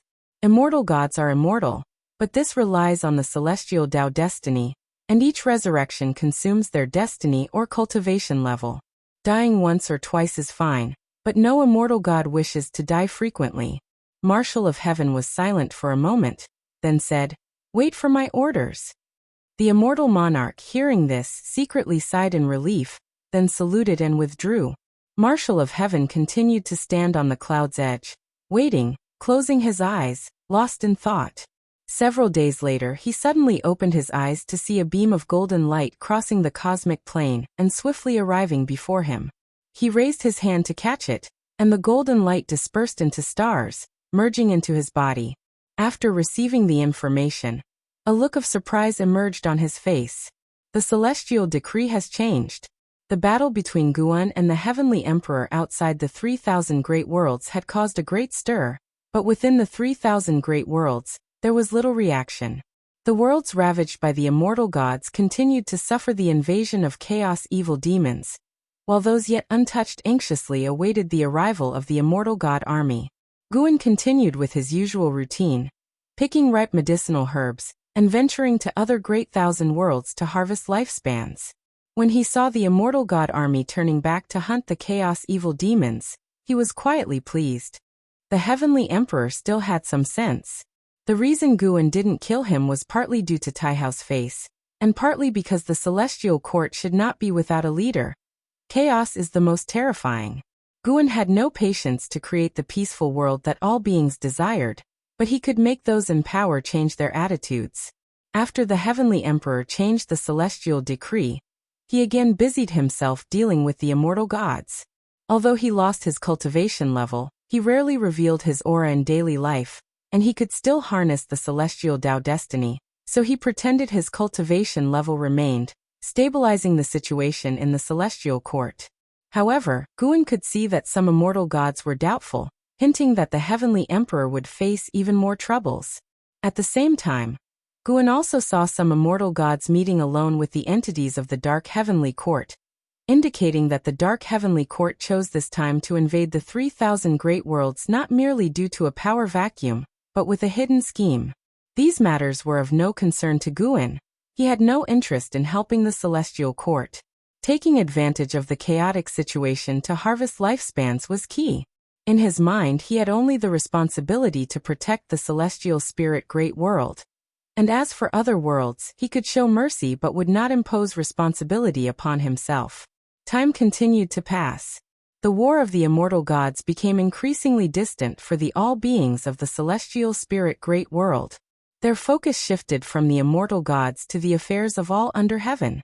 It is worth mentioning that in the years following, there were occasional divine senses from Xianqi primordial immortals, and mixed element profound venerable immortals sweeping across the 3,000 great worlds. Fortunately, these powerful beings did not set foot in the 3,000 great worlds.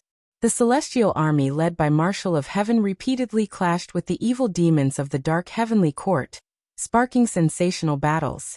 News of these spread throughout the 3,000 great worlds, causing much speculation among the all heavens and myriad realms, although no world dared to let down its guard due to them. In the blink of an eye, 2,000 years passed. 2,000 years later, the celestial spirit great world was still peaceful, without a major calamity descending. One evening, Guin flashed to the ridge inside the Taoist field of the beginningless, strolling along while checking his attribute panel. He now possessed a lifespan of 3 trillion years. With more and more world powers following the return of the immortal god army hunting the evil demons, Guin became even more cautious in his lifespan harvesting. Even though he was as strong as the celestial emperor, he did not want to expose his ability to harvest lifespans, which was fundamental to his standing. He did not wish to reveal it at any time. Guin contemplated when to break through. Compared to the lifespan consumed during the last breakthrough, his lifespan now had multiplied by 1,000 times. Even though the gap between the Supreme Emperor of Ultimate Merging Tao and Saint was vast, it should not exceed 1,000-fold difference, right? Guin decided that when he reached a lifespan of 10 trillion years, he would break through, and he planned to accelerate his lifespan harvesting pace. The reason for this was that he had foreseen more changes in the future for the 3,000 great worlds. With some variables even he could not discern clearly. Saw the novel Fire.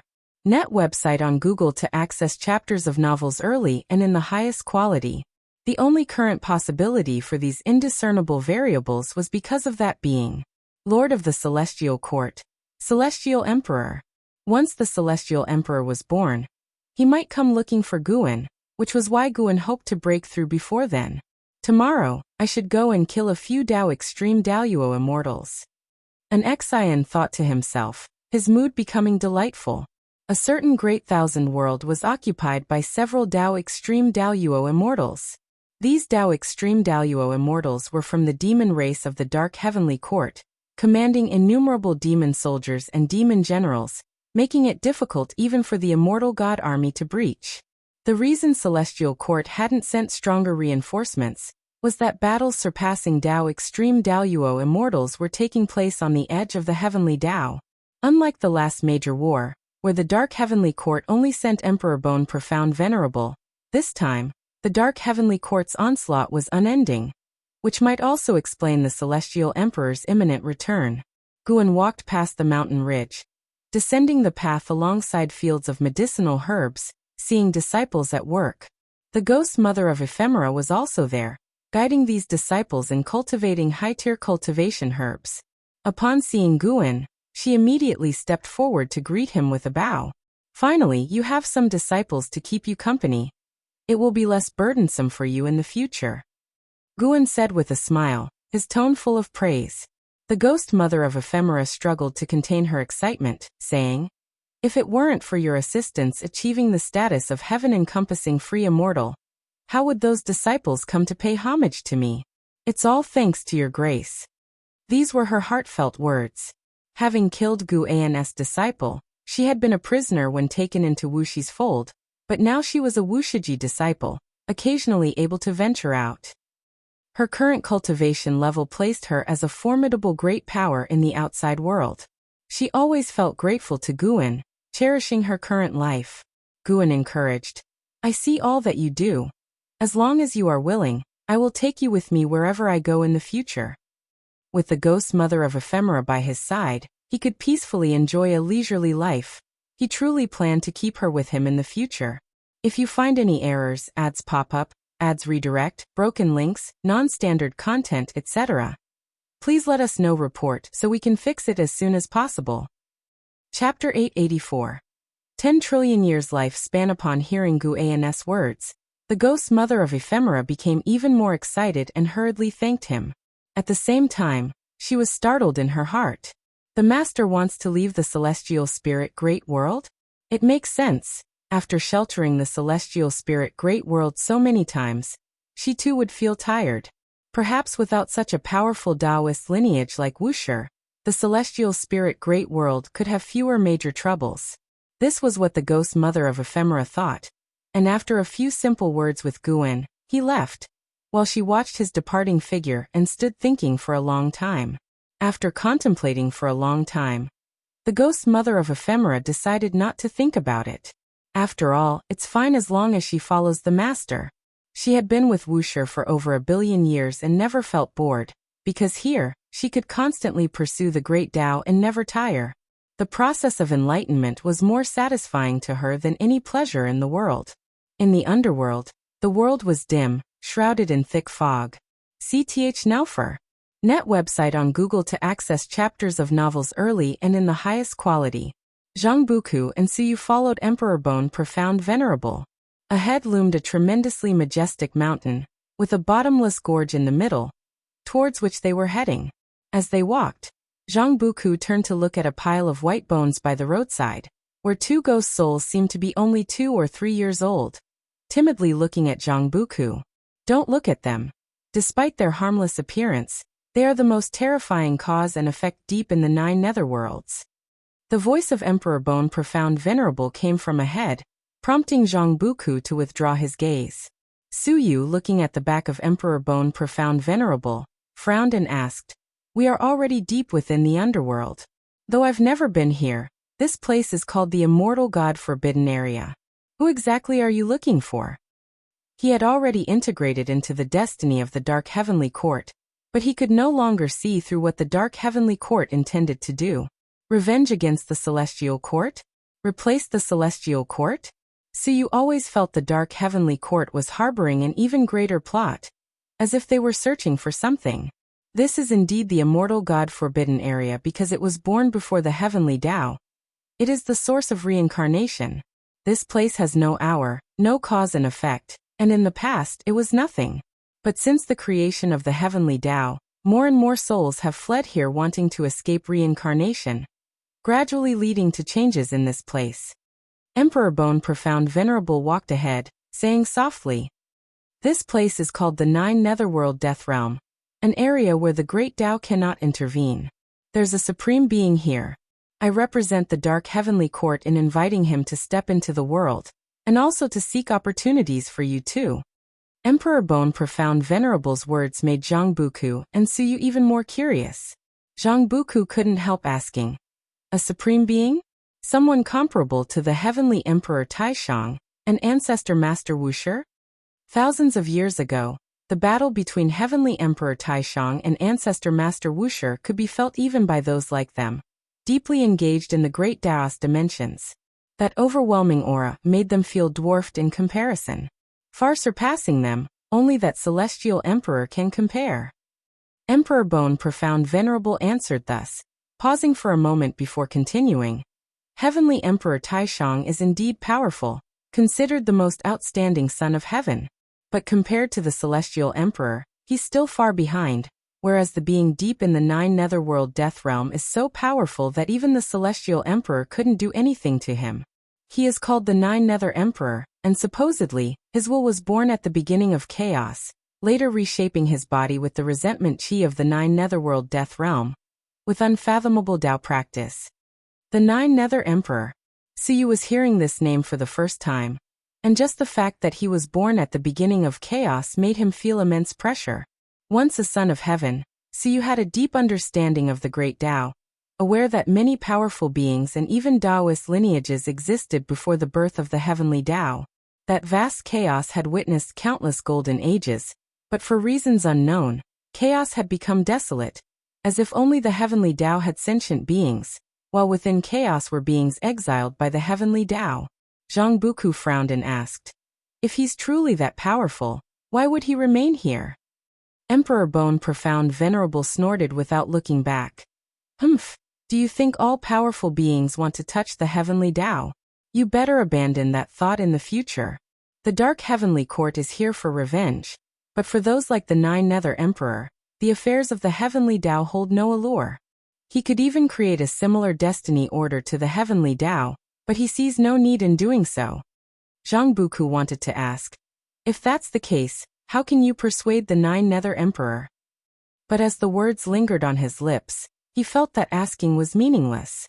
This matter was beyond his ability to influence. Instead of questioning this, he should think about how to survive the next calamity. The more Emperor Bone Profound Venerable nurtured him, the more it felt like a scheme. There's no unsolicited goodwill in the world, especially since Emperor Bone Profound Venerable was entirely skeletal, making Zhang Buku suspect that the other party wanted to possess him, strengthening his body as much as possible, then taking possession of it. Zhang Buku had heard and seen many such stories, so he never let down his guard. The three of them fell into silence, drawing nearer to the gorge ahead. Zhang Buku looked up but couldn't see the summit. It felt as if they were walking toward the edge of the world. The news that the immortal gods were no longer slaughtering mortal spirits, and had truly begun to clear out evil demons reached the celestial spirit great world, allowing the major sects and imperial dynasties to finally breathe a sigh of relief. They shifted their attention from external matters to internal development. In times of peace, time always flies by quickly. 10,000 years passed in a flash. On this afternoon, in Gu An's courtyard, second-generation disciples gathered, setting up wine tables.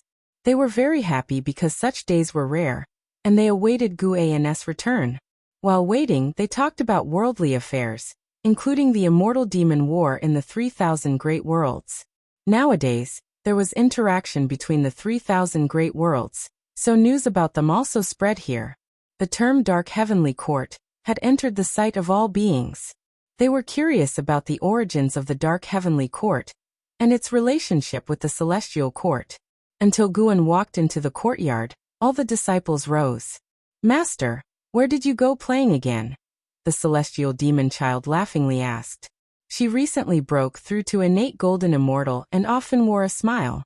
Guan carried 2 jars of reincarnation wine, smiling. I took a stroll around the Taitsong dynasty. The ghost mother of ephemera, and Nzazai immediately approached to take the wine from his hands. Blood Prison Great Saint shouted from the side, saying how 2 jars weren't enough to drink, to which Guan responded that less is for better savoring. Guan sat at the main table, and Nzazai immediately led others to serve the already prepared fine wines and delicacies. The celestial Cyan sat beside Guan, deliberately leaning closer, curiously asking, Master, what day is it today? Why gather us here? Guan opened the attribute panel while smilingly replying, since leaving the Supreme Sect, we haven't had many spring festivals, and recently everyone has made progress in cultivation. so I thought of gathering everyone together. Name: Guan. Lifespan: 160-706, 032/1, 000, 000, 000, 051, 336, 914, 607. Physique: Creation Essence. Body: Cultivation Level: Ultimate Merging Tao. Venerable Emperor. Realm: Perfection. 10 trillion years of life. Guan was in high spirits today as he had gathered so many years of life in under 10,000 years, although he regretted not triggering the hint to upgrade the lifespan function. The reason he convened his disciples was to celebrate this achievement, as tomorrow he planned to make a breakthrough, hoping for a stroke of good luck. The legendary Saint realm was proving difficult for him to comprehend, so he decided to take a shortcut. In less than 10,000 years he had collected such an amount of lifespan, which put him in a great mood, despite not triggering the lifespan function upgrade hint. He decided to gather all the disciples to discuss this before his departure, as he hoped to achieve success in the upcoming breakthrough. If you find any errors, ads pop up, ads redirect, broken links, non-standard content, etc., please let us know. Report so we can fix it as soon as possible. Chapter 885. 9 options indeed we should gather. I can share my insights into the golden immortal Tao fruit with everyone. Blood Prison. Great Saint stood by a nearby table, smiling smugly. Among the second-generation disciples, half had yet to achieve the innate golden immortal status, so many couldn't help but roll their eyes at his words. Guan smiled without replying, letting the disciples chat among themselves. Once the fine wine and delicacies were served, they began drinking together. It was a rare opportunity to enjoy such an atmosphere, and all the disciples put aside their cultivation troubles to relish the moment. An hour later, Guan looked around at all the disciples and said, "In a few years, I plan to leave the celestial spirit great world." As soon as he spoke, everyone quieted down and turned to look at him. Some showed surprise, while others looked as if they had known earlier. Jiangshi curiously asked, "Where are you going?" He had already decided to follow Guan no matter what, so he had no hesitation. Back in the day, he went through great lengths to gain his master's approval. His current achievements hadn't disappointed him, and looking back felt like a dream. He wanted to go even further. Other disciples also looked at Guan. None of the second-generation disciples hesitated. All wanted to follow Guan. Guan laughed. "I haven't decided where yet, but you all don't have to follow me necessarily. If you encounter trouble in the celestial spirit great world, just think of me in your heart, and I will feel it. I simply wish to explore other realms." Celestial demon child immediately said, "Wherever you go, I'll go." Other disciples quickly expressed their stance. They didn't believe Guan was merely going for a stroll. If that were the case, there was no need to speak so seriously. Moreover, they remembered the Supreme Sect. After Guan left, Supreme Sect still existed, but in the eyes of outsiders, supporting Tao Sword Venerable had severed ties with Supreme Sect. Supporting Tao Sword Venerable was no longer present. Now, Ancestor Master Wuxia was renowned. Few linked Ancestor Master Wuxia with Supreme Sect, and even when Supreme Sect disciples mentioned those past events, they were often questioned. "No rush, you can think it over. I'll tell you again when I'm actually leaving," Guan remarked with a smile. He was pleased with the disciples' attitudes, but he hoped they would follow their hearts. He was truthful. Even if he left the celestial spirit great world, he would still protect Wuxia. Then, Guan changed the subject to cultivation. He spoke of the creations of heaven-balancing golden immortal, instantly piquing the curiosity of all the disciples. Some among them had already reached the innate golden immortal realm. Those who hadn't achieved it felt they eventually would, so the innate golden immortal wasn't mysterious to them. Naturally, they began to anticipate higher realms. Golden immortal Tao fruit is divided into 3 layers: innate golden immortal, heaven-balancing golden immortal, Taiqing golden immortal. Most immortal gods in the celestial court were merely at the heaven-balancing golden immortal cultivation level. Reaching heaven-balancing golden immortal is akin to matching the immortal gods in cultivation. This invigorated the disciples greatly. Immortal cultivation, after all, was about ascending to immortality. Though the immortals in the celestial court disappointed them, As long as their cultivation rose sufficiently, they could become the immortals they aspired to be. The gathering lasted until night, and after disbanding, the disciples left in 2s and 3s, leaving Guan and Shenzhen alone in the courtyard. After tidying up the courtyard, Shenzhen looked at Guan, who lay in the rocking chair stargazing, and asked, "Are you afraid you'll implicate the celestial spirit great world? Actually, you shouldn't bear so much burden. Without you, the celestial spirit great world would have disappeared long ago. You never owed anyone anything." Guan glanced at her and replied, "Of course not. I'm just weary after all these years." "You always say one thing but mean another. Never mind. Wherever you go, you have to take me with you. I'm dedicated to you for life." Shenzhen shook her head. "I really need a maid, but you're not qualified. You're not serving me at all." "How should I serve you, like Ah Xiang in Spring Willow Record, or like Yang Qingyang in Unclean Monk?" Shenzhen provocatively looked at Guan, and asked in a coquettish voice, moving toward him as she spoke. Guan responded with a snort, "Tonight the wind is calm, the moon is splendid. If you're willing, I won't refuse." He knew Shenzhen well. She wanted to embarrass him, so he wouldn't let her succeed. However, as Shenzhen got closer, Guan noticed her inner thoughts changing. Oh no! Sunlight broke the horizon and swept across the peaks within the Taoist field of the beginningless. Bang! The door opened, and Guan and Shenzhen walked out one after the other. He stretched lazily toward the sky, while Shenzhen sat by the artifact refining cauldron, as she always did. Last night, the two had a profound exchange regarding each other's works, which was very enjoyable. Guan directly activated the lifespan breakthrough. You have activated the lifespan breakthrough function. Based on your current realm, select a breakthrough location below 1. Chaos Innate Tower 2. Sunset C3. Formless Realm 4. Tao Ancestor Star 5. 3000 Boundary Bridges 6. Origin Spacetime 7. True Extreme Tao Universe 8. Chaos Great Rift 9. Immortal Spirit Infinite Mountain still 9 options. This means these places can potentially give rise to terrifying beings surpassing the Supreme Emperor of Ultimate Merging Tao. Of course, this is just potential. If such beings exist, these places wouldn't be absolutely safe for Guan. Guan didn't make a decision immediately. He walked toward the courtyard gate to ponder.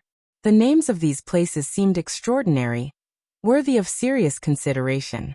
As for his departure, Shenzhen didn't care, not even glancing at him. Walking down the mountain path, Guan focused on the suggestions before him. Chaos Innate Tower sounded like a magical treasure. Was it left by a supreme expert? Sunset Sea. Formless Realm revealed no clues. Tao Ancestor Star. Could it be the first star since the dawn of the Great Tao? Guan thought of his past life, Earth. Within the heavenly Tao, there were mortal stars similar to Earth, but none like his recollection of Earth, which led him to further speculate about chaos. 3000 Boundary Bridges didn't attract him much, but Origin Spacetime fueled his imagination. True Extreme Tao Universe, Chaos Great Rift, Immortal Spirit Infinite Mountain sounded awe-inspiring. After weighing his options, Guan reached a conclusion. By the time he reached the mid-mountains, he quietly made his decision. Teleport to Immortal Spirit Infinite Mountain. Requires consuming 100 trillion years of lifespan. Continue? My goodness, 100 trillion years of lifespan. Many stars and worlds haven't even lived that long. Guan briefly marveled before choosing to proceed. Soon the familiar dizziness struck, causing him to instinctively close his eyes, losing perception of his surroundings. After a while, Guan felt his feet touch the ground and slowly opened his eyes. A breeze swept toward him, fluttering his black hair and widening his pupils. If you find any errors, ads pop up, ads redirect, broken links, non-standard content, etc., please let us know. Report so we can fix it as soon as possible. Chapter 886. 9 Tribulations of Chaos Becoming a Saint. What unfolded before Guan's vision was a silver-blue starry sky, adorned with countless stars, boundless and infinite. Such vastness was truly breathtaking, even for him, the Supreme Emperor of Ultimate Merging Tao. Whether observed with eyes or divine sense, there was no end in sight. Yet if he calmed his heart, he could feel an invisible force enveloping this universe. and if he could break through this force, he could leap beyond. The spiritual energy here was different from the celestial Tao spiritual qi and Tao spiritual qi. It was a kind he had never experienced, complex, like a living entity, full of spirituality. Not only was the universe vast, but the mountain beneath his feet was also colossal. Looking down, the base of the mountain couldn't be seen. Even with divine sense, it was like the universe, with no end. Standing on the cliff halfway up the mountain, with a dense forest behind him, vibrant flowers and plants, looking upwards, the summit also seemed unattainable. Looking around, the immortal spirit infinite mountain was vast, with beautiful mountain forests, spiritual energy surging, and many semi-transparent lotus flowers of various colors floating about. Guan didn't immediately break through. He activated the lifespan barrier, then enveloped the immortal spirit infinite mountain with his divine sense to observe this realm. Although this place posed absolutely no threat to him, he didn't want to leave any trace of cause and effect, so he chose to continue using the lifespan barrier. He discovered the immortal spirit infinite mountain was filled with vast cause and effect. Every flower and plant represented realms of immortal cultivation, the large trees symbolizing Taoist lineages. From the mountain's vegetation, one could glimpse all the immortal Tao. He even saw the cultivation Tao lineages within the heavenly Tao, but he could only observe and couldn't do anything with the flowers, plants, and trees. What he saw and heard gave Guan a deeper understanding of the immortal spirit infinite mountain. Yet many confusions remained within him. How was this mountain born? Why did it come into existence? Has it ever nurtured life? After watching for a while, Guan sat down cross-legged, preparing to break through. Throughout the years, he had thought about this many times and decided this time to enhance only his physique, not an all-round improvement. His cultivation technique hadn't presented a bottleneck yet. Each time he cultivated energy, he gained new insights, indicating that the limit of the infinite supreme merging Tao skill surpassed the supreme emperor of ultimate merging Tao realm. As for other Taoist techniques, Guan found them hard to measure in strength or weakness, as he could eliminate any opponent he had encountered with any single divine skill. Guan began to invest lifespan to enhance his physique, pouring in 1 trillion years of lifespan in one breath. Since the last time he upgrading the great Tao formless body to the infinite eternal Tao body, had consumed nearly 2 trillion years of lifespan. Messages popped up before Guan's eyes. This time's enhancement, as he anticipated, consumed far more than his last, but he didn't mind. His lifespan units were already in quintillions. 1 trillion years to him was negligible. In the end, he used 600 trillion years of lifespan to elevate his physique to the creation eternal life. Vast and boundless memories exploded in his mind, and he watched the numbers displayed by the lifespan barrier jump rapidly, hesitating for a moment, but ultimately chose not to deactivate the lifespan barrier. Play it safe. One should not be careless because there is no threat in this realm. The absence of a current threat does not mean there won't be hidden dangers later. Guan closed his eyes, beginning to enjoy the transformation of his physique. The spiritual energy of the immortal spirit infinite mountain surged wildly, enveloping his entire being, reconstructing his body from the outside to the inside. He quickly entered a state similar to sudden enlightenment, full of profound mystery. Gradually, trails of spiritual energy appeared ascending from the bottom of the immortal spirit infinite mountain, resembling dragons, sweeping upwards toward the mountain peak. An hour later, Guan opened his eyes. He had completely transformed into the creation eternal life. In the creation eternal life, everything within oneself was creation. Hair could transform into living creatures, and blood could condense within heaven and earth, while the physical body could recover indefinitely, making it a body that was truly immortal. At the same time, this body contained immense qi power, able to stir the 3,000 great Tao with a single movement. It was a body that transcended the great Tao, immune to any harm unless it was from the source power of the great Tao. Guan reveled in the sense of creation within himself, feeling utterly splendid. He noticed no changes in the immortal spirit infinite mountain. The flowing spiritual energy was not fierce, and the entire mountain remained tranquil. The foundation of this mountain was truly profound. During his past breakthroughs, immense disturbances were always stirred, but here, there was such a rare, quiet, and harmonious environment. In such an environment, he gained greater confidence in the breakthroughs to come. For absolute certainty, I've saved up tens of thousands of times in lifespan. Surely this can't end in failure? Guan thought to himself. His last breakthrough in a great realm had cost him 220 quintillion years of lifespan. Now he possessed 100 million quintillion years of lifespan. Even if the saint realm remained elusive, he believed in proving his Tao with power. He calmed his mind, rested for a few breaths, and then invested 10 quintillion years of lifespan into his cultivation level. Unprecedented courage. Lifespan notifications appeared before him. You've undergone sudden enlightenment cultivation for 1 quintillion years, utilizing the infinite supreme merging Tao skill with great achievement to forcefully push into the primordial Tai true saint realm. Beginning to cross the tribulation. You failed to endure the 9 tribulations of chaos becoming a saint. Tribulation crossing failed. You've undergone sudden enlightenment cultivation for 2 quintillion years, utilizing the infinite supreme merging Tao skill with great achievement to forcefully push into the primordial Tai true saint realm. Beginning to cross the tribulation. You failed to endure the 9 tribulations of chaos becoming a saint. Tribulation crossing failed.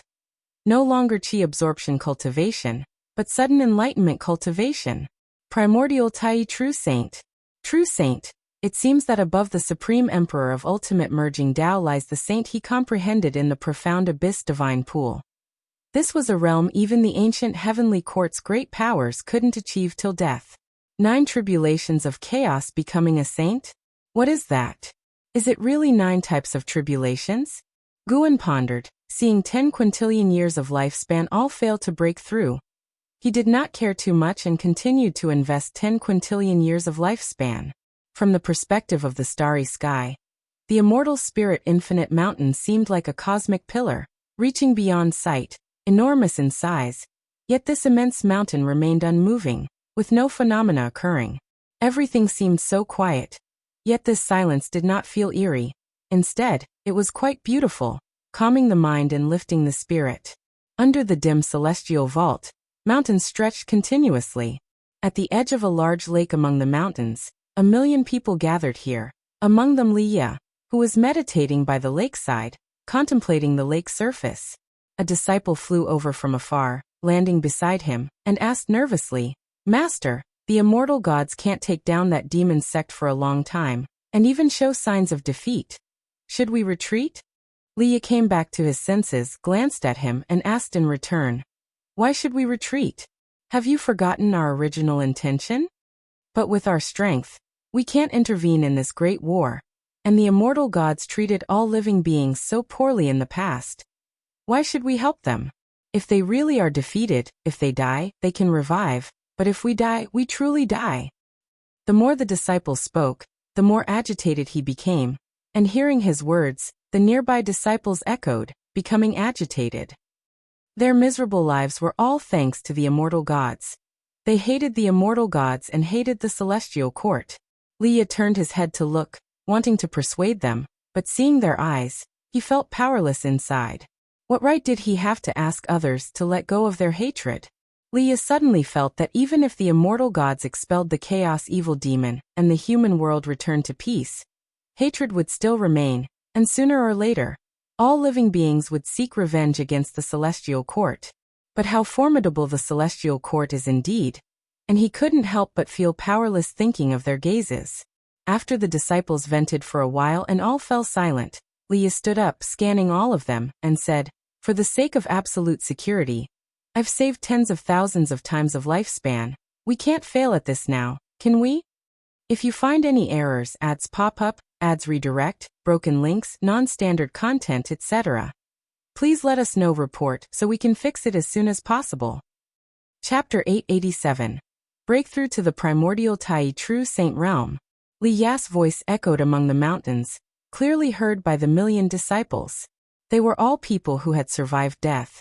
Without Li Ye, they would have long been dead.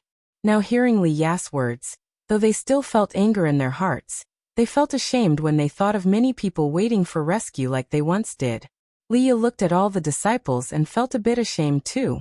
It was all because of his insufficient ability. If he were powerful enough, he could single-handedly eradicate all the evil demons in the world and help the disciples take revenge. Just then a strong wind roared through, and Leah instinctively looked up. The sea of clouds in the sky was overturned, and a dazzling golden light shone down. More and more disciples looked up, all awestruck by the spectacle in the sky. In the starry night sky appeared a colossal golden immortal silhouette. It looked like an armored celestial god, holding a bright sun in his right hand, walking forward. The night sky could only reveal his upper body, his lower body obscured by mountains at the end of the world. In the presence of such an immortal figure, everyone was awestruck. They had seen numerous immortal gods but had never seen one with such aura. Not even Leah, who had the highest cultivation level, could discern the cultivation level of this immortal. A sound resembling a dragon's roar came, causing everyone to turn their heads. Behind the golden immortal silhouette appeared an even larger white horse. That horse's hooves were stepping on flames. Its head bore 2 dragon horns, its hair white as a snow-capped mountain, its back resembling a dragon's back. What a majestic horse! This horse's shoulder height surpassed any mountain they had ever seen, making them feel not an ounce of disrespect. Leah was also amazed in his heart. What a divine horse this is! Although he disliked the actions of the celestial court, he had to admit that deep inside, he had always yearned for the celestial court. This was also the thought of most cultivators. To become an immortal is just to ascend to the immortal class, isn't it? Under the gaze of Leah and the million disciples, the golden immortal silhouette and the white horse vanished at the edge of the universe, leaving them with infinite imagination. Leah turned back, once again meditating by the lake, continuing to comprehend his own Tao. Now he was not comprehending the sword Tao, but the Tao of worldly acts and ideals. He wondered if it was his illusion, but after witnessing the immortal trace, he gained numerous insights, and the speed at which insights emerged was increasingly fast. He hadn't noticed that other disciples who were meditating and practicing also entered an enlightenment state. In the dim palace, Ji Xiaoyu opened her eyes. Mana dispersed from her body, quickly spreading, forming a gray mist above the hall. Subsequently, steels rose from the mist, engraved with different Tao patterns and words, obscure and hard to comprehend. Seeing this scene, Ji Xiaoyu's face showed joy, then she frowned. It's finally accomplished. Why is today's cultivation so easy? Places that were hard to understand in the past now seem effortlessly solved. Ji Xiaoyu had cultivated for countless years, never feeling this strange sensation before. She hadn't obtained any new opportunity, nor were there any omens recently, but today she suddenly perfected the divine skill she wanted to create. Her first thought was of Guan. Could it be that guy secretly helped her again? Indeed, it could only be him. Moreover, here in the celestial spirit great world, if there were any unknown forces plotting against her, he would take action. Ji Xiaoyu couldn't help but smile, sighing. How did you start relying on him too? Although she found it unsatisfactory, since it was accomplished, she didn't resist, planning to go further with Guan's help and repay him later. She closed her eyes again, carefully sensing the divine skill she created. Meanwhile, within the scope of the heavenly Tao, all beings in cultivation received varying degrees of insight. Not only the heavenly Tao, but even in chaos and the underworld, it was the same. In the underworld, 9 netherworld death realm, Zhang Buku meditated beneath an ancient tree, surrounded by 9 nether chi, like black flames winding around. Suyu stood watching from a short distance, with a shocked expression. How is it possible? He mastered it so fast? Suyu had been with Zhang Buku for over hundreds of millions of years, and he already knew Zhang Buku's talent. When Emperor Bone Profound Venerable said Zhang Buku's comprehension was stronger than his, he didn't refute, but felt unconvinced in his heart. But today Zhang Buku shocked him. The inheritance given by the 9 Nether Emperor, they were cultivating together, yet he hadn't even grasped the basics, while Zhang Buku unexpectedly mastered it today. Suyu felt an unprecedented sense of frustration. No wonder the Emperor looked down on him. This is an immortal Tao gift. If you cultivate now, even if not as well as him, the gap won't be too big. A voice came from beside him, causing Suyu to turn his head. He saw Emperor Bone Profound Venerable standing in the distance, quietly looking at them. Suyu furrowed his brow and asked, Immortal Tao gift? What is that? Emperor Bone Profound Venerable replied quietly, Everything has destiny, and the cultivation path has existed for so long, naturally forming some kind of destiny, only we cannot perceive it. It's said that before the heavenly Tao's establishment, the immortal Tao already existed, thriving at that time. The destiny of the immortal Tao gifted all cultivators, causing their insights to erupt in a short time. It's said that the founder of the heavenly Tao was inspired during that immortal Tao gift. After hearing this, Suyu was astonished, not expecting the immortal Tao to have such opportunities. This is a once-in-lifetime opportunity even for me. I've only encountered it once in this lifetime, make sure to grasp it well. Emperor Bone Profound Venerable left those words and vanished from the spot. Suyu turned to look at Zhang Buku, then sat down to meditate, starting to comprehend the inheritance of the 9 Nether Emperor. Regardless, he didn't want to lose to Zhang Buku, even though they were brothers. In the immortal spirit infinite mountain, within the lifespan barrier, Guan was in the midst of a sea of silver-blue light, surrounded by light stars like celestial bodies, his skin flowing with a holy luster, hair fluttering, his appearance unchanged, yet overall more handsome. No, it should be described as perfect. He seemed like the most perfect being created by the great Tao, his aura calm, yet unshakably majestic. He slowly opened his eyes, revealing the extreme demon and immortal pupil, left pupil deep red, right pupil silver blue, both pupils lotus-shaped. He had successfully broken through, becoming a true primordial Tai true saint. Even though it was just the early stage, he had already become a saint. What is a saint? A saint is the master of the great Tao. Previously, he was a seeker and follower of the great Tao. Now he can subdue the great Tao, making the source of the great Tao his own. His flesh, soul, and mana had all transformed, vastly different from the past, like heaven and earth apart. From the ultimate merging Tao Venerable Emperor Realm Perfection to the primordial Tai True Saint Realm early stage, he had consumed nearly 50 quadrillion years of lifespan. And the lifespan barrier had also consumed 1 trillion years of lifespan, showing how vast this realm was. After becoming a saint, the immortal spirit infinite mountain no longer seemed so mysterious in Gu An's eyes. This mountain was actually a convergence of high-order destiny, a place that can reflect all immortal Taoists in the immortal Tao. The plane where this mountain resides isn't within the heavenly Tao or chaos, but a unique, ethereal existence reached only through communication with the immortal Tao by will. If you find any errors, ads pop up, ads redirect, broken links, non-standard content, etc., please let us know. Report so we can fix it as soon as possible. Chapter 888.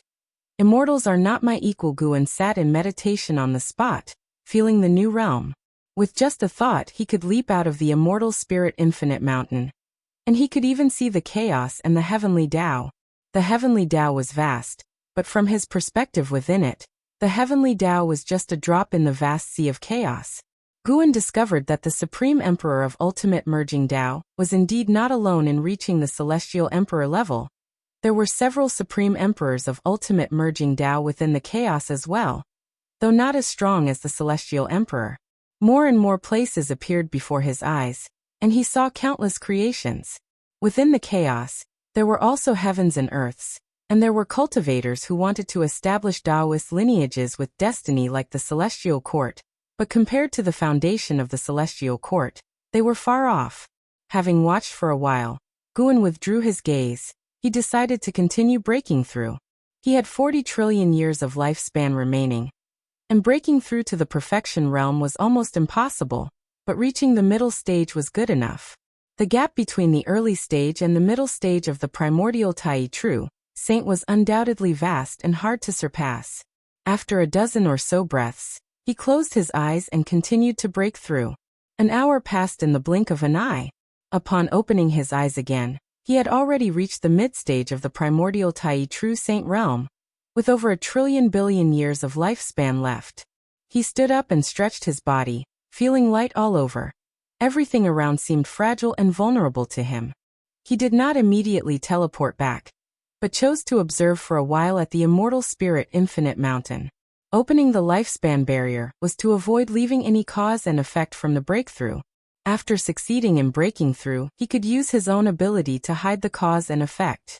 The legend of becoming a saint existed, indicating that saints had been born before. However, as Guan swept through the chaos, he did not find a second primordial Tai true saint. Perhaps they went further away. Now Guan could already capture the silhouette of the celestial emperor, whose true form was integrated into the heavenly Tao, with its will slumbering. Looking at the celestial emperor, Guan probed its past. From its birth until now, all causes and effects fell into Guan's eyes. It turned out that from ancient times until now, there was only one celestial emperor. The celestial emperor was born during the age of chaos, having received a gift from the immortal Tao, sparking the idea of creating the heavenly Tao. Before creating the heavenly Tao, he was unparalleled and undefeated in chaos. After creating the heavenly Tao, he became the celestial emperor, founded the ancient heavenly court, and established an immortal god's base. Alas, after these beings ascended to immortality, they grew complacent. To inspire the celestial Tao immortal gods to cultivate harder, he orchestrated chaos, sending an avatar to challenge himself, then feigned death. From then on, the position of celestial emperor could be shaken, becoming a seed in the hearts of the immortal gods. The legend of becoming a saint was also something he deliberately left behind, an ancient tale he found amidst the chaos. Upon examining the complete past of the celestial emperor, Guan was further convinced that he was an extremely cold and detached existence. Whether it was immortal gods or the Son of Heaven, they were creations of his with little difference in his mind. He merely maintained internal strife within the celestial court on purpose, hence creating the Son of Heaven. After reaching the primordial Tai true saint, Guan's fighting spirit towards the celestial emperor had considerably diminished, because it would not be an exciting battle. More than the celestial court, Guan was now more curious about the immortal spirit infinite mountain beneath his feet. Though the immortal spirit infinite mountain was formed by the destiny of the immortal Tao, the flowers and grass here truly existed, all with spirituality. To glimpse them was to glimpse different phenomena of the immortal Tao, and they were like ordinary flowers and grass, but stronger. Guan found that the spiritual objects on the mountain had a chance to develop spiritual intelligence, and that the immortal spirit infinite mountain could sustain his breakthrough surely implied it could also nurture a primordial Tai true saint. Just right, undergoing holy tribulation here might be better. Guan thought silently, not in a hurry to leave, wanting to experience the unique holy tribulation of the primordial Tai true saint. The so-called holy tribulation wasn't his tribulation, but the tribulation of the place he went to. The primordial Tai true saint was so powerful, its every move could change the world. Wherever it went, it might bring about catastrophic disaster. One could even say a primordial Tai true saint was a tribulation of the great Tao, as he could master the great Tao. The so-called holy tribulation meant Guan could reincarnate as any being in day and night, without any signs of cause and effect, while retaining his cultivation level. He could travel to the past, the future, become anyone, make any world vanish, or turn any illusory world into reality. Even those destroyed, he could make them exist again. Standing in place, Guan set his eyes on a blade of grass within the barrier. He intended to enter the immortal Tao era that this blade of grass represented. A primordial Tai true saint experiencing holy tribulation wasn't about reincarnation to enhance insight, but allowing the saint's heart to feel everything around in the process, naturally wielding the destiny and rules of a realm. He wanted to see if he could do it and how far he could go. Perhaps he could gain control over the heavenly Tao without anyone knowing. He showed no interest in seizing the heavenly Tao, but if he could become its master, he could benefit those he cared about. For others, this might seem unfair, but isn't immortal cultivation about doing as one pleases? When a person attains the Tao, even birds and animals rise to heaven, and this truth exists even in the mortal world. Of course, doing so could also make him safer, for within the region he controlled, it was impossible for other primordial Tai true saints to infiltrate quietly. Guan closed his eyes and moved his mind. In the next moment he opened his eyes.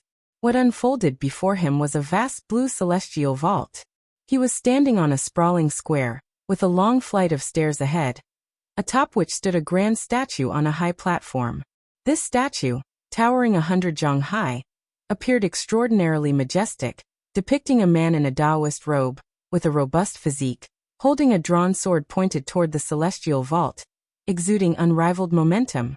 That is the supreme true monarch, our sect's only existence to ascend to immortality from ancient times to present. Even when demons rampaged, and the human world was in distress, the disciples still harbored hope, all because of his existence. We believed he would descend to save us. A female voice came from behind, and Guan saw a woman in white walk beside him. Only then did Guan look at himself, having transformed into a 12-year-old boy, with past memories filtering into his eyes. He was born in an era ravaged by demons, an orphan from birth. 6 months ago, the refugees who raised him sent him to the true martial Taoist sect before leaving, and he was about to start a new life. He wanted to cultivate and become immortal. The former Guan was an immortal seeker, but now he was a primordial Tai true saint far surpassing the immortal Tao. He neither possessed nor reincarnated. Instead, upon entering the holy tribulation, he had pre-created a life, awaiting his primordial will's descent. On the surface a youth, in truth indistinguishable from his true self. Guan looked at the grand statue, recognizing who it depicted. Precisely the head of the heavenly gods, Marshal of Heaven, of the celestial court. He was in the past, and at this moment, Marshal of Heaven was overlooking the human world from the celestial court, intensely furious about the human world's plight, yet powerless. The celestial rules did not permit the Marshal of Heaven to descend to the mortal world, and to preserve his immortal position, Marshal of Heaven lacked the courage to descend. Come, I'll take you to the disciples' abode.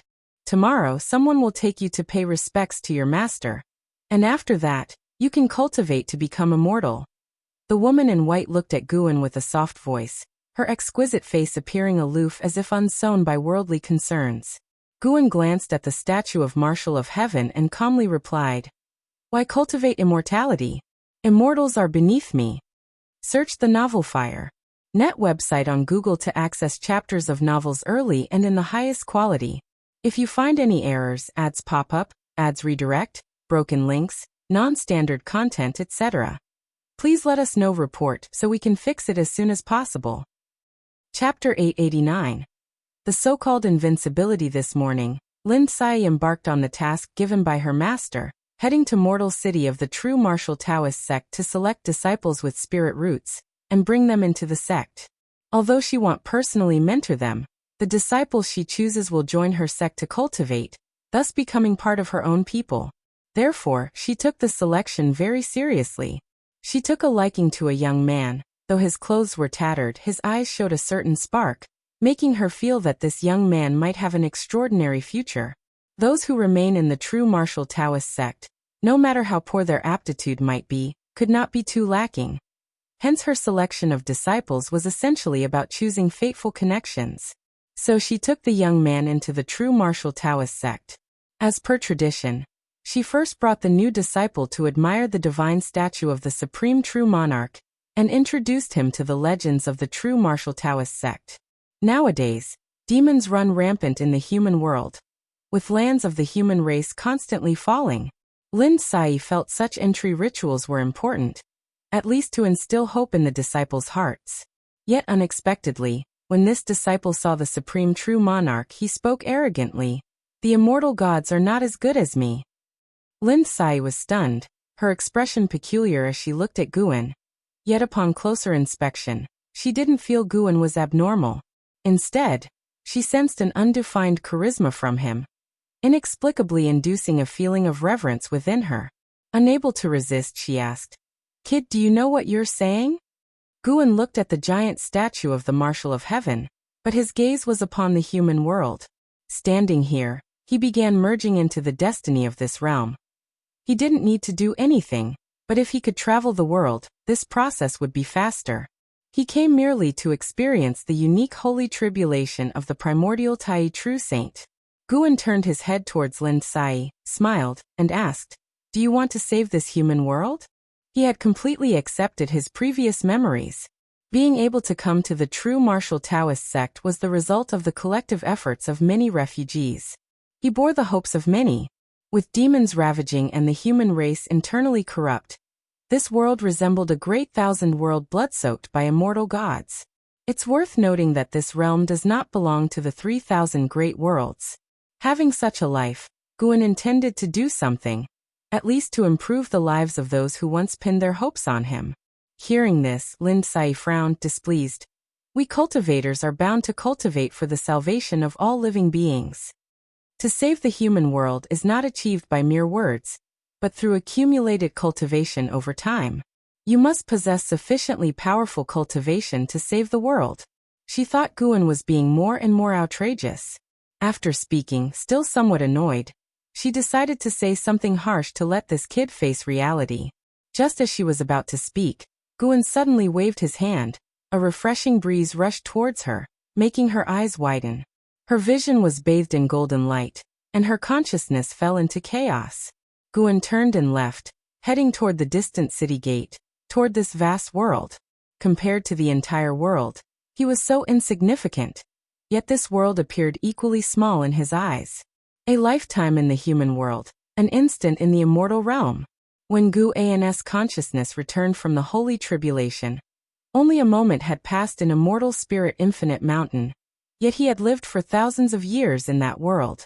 Over thousands of years he traveled the world, walked across lands, gaining a deeper understanding of the heavenly Tao. The heavenly Tao seemed emotionless, yet with the celestial emperor's will, it actually adhered to some rules benefiting the immortal gods. The celestial emperor grew strong through the heavenly Tao, but thus fell into a bottleneck. The heavenly Tao itself was born of the great Tao, hence creation merely based on Tao rules. How could one leap beyond the great Tao? This led Guan to further ponder his lifespan evolution ability. His lifespan evolution ability helped him become a saint, indicating that this ability surpasses the heavenly Tao. Moreover, unable to find Earth from his memories might suggest that after dying in his past life, his soul drifted through eons and universes, crossing chaos to arrive. Guan dispelled the lifespan barrier and began descending the mountain path. Having just completed the breakthrough, he was not in a hurry to return, wishing to savor the wonders of immortal spirit infinite mountain. Having become a saint here, he felt a connection with immortal spirit infinite mountain, considering whether he should give back to it. If he could come to immortal spirit infinite mountain, surely others would come in the future. The flowers and plants here were surely immortal herbs within the heavenly Tao, bearing immortal Tao destiny. Even merely looking at them could enhance one's insight into the immortal Tao. Guan did not plan to bring Wuxia here, as it would disrupt the tranquility. Immortal Spirit Infinite Mountain would eventually give birth to living beings. Guan intended to expedite this process, also planning to guide these beings in cultivation to shelter Immortal Spirit Infinite Mountain. The mountains were vast, scenery idyllic. The vibrant colors gave Guan a sense of entering a wondrous land, elevating his mood.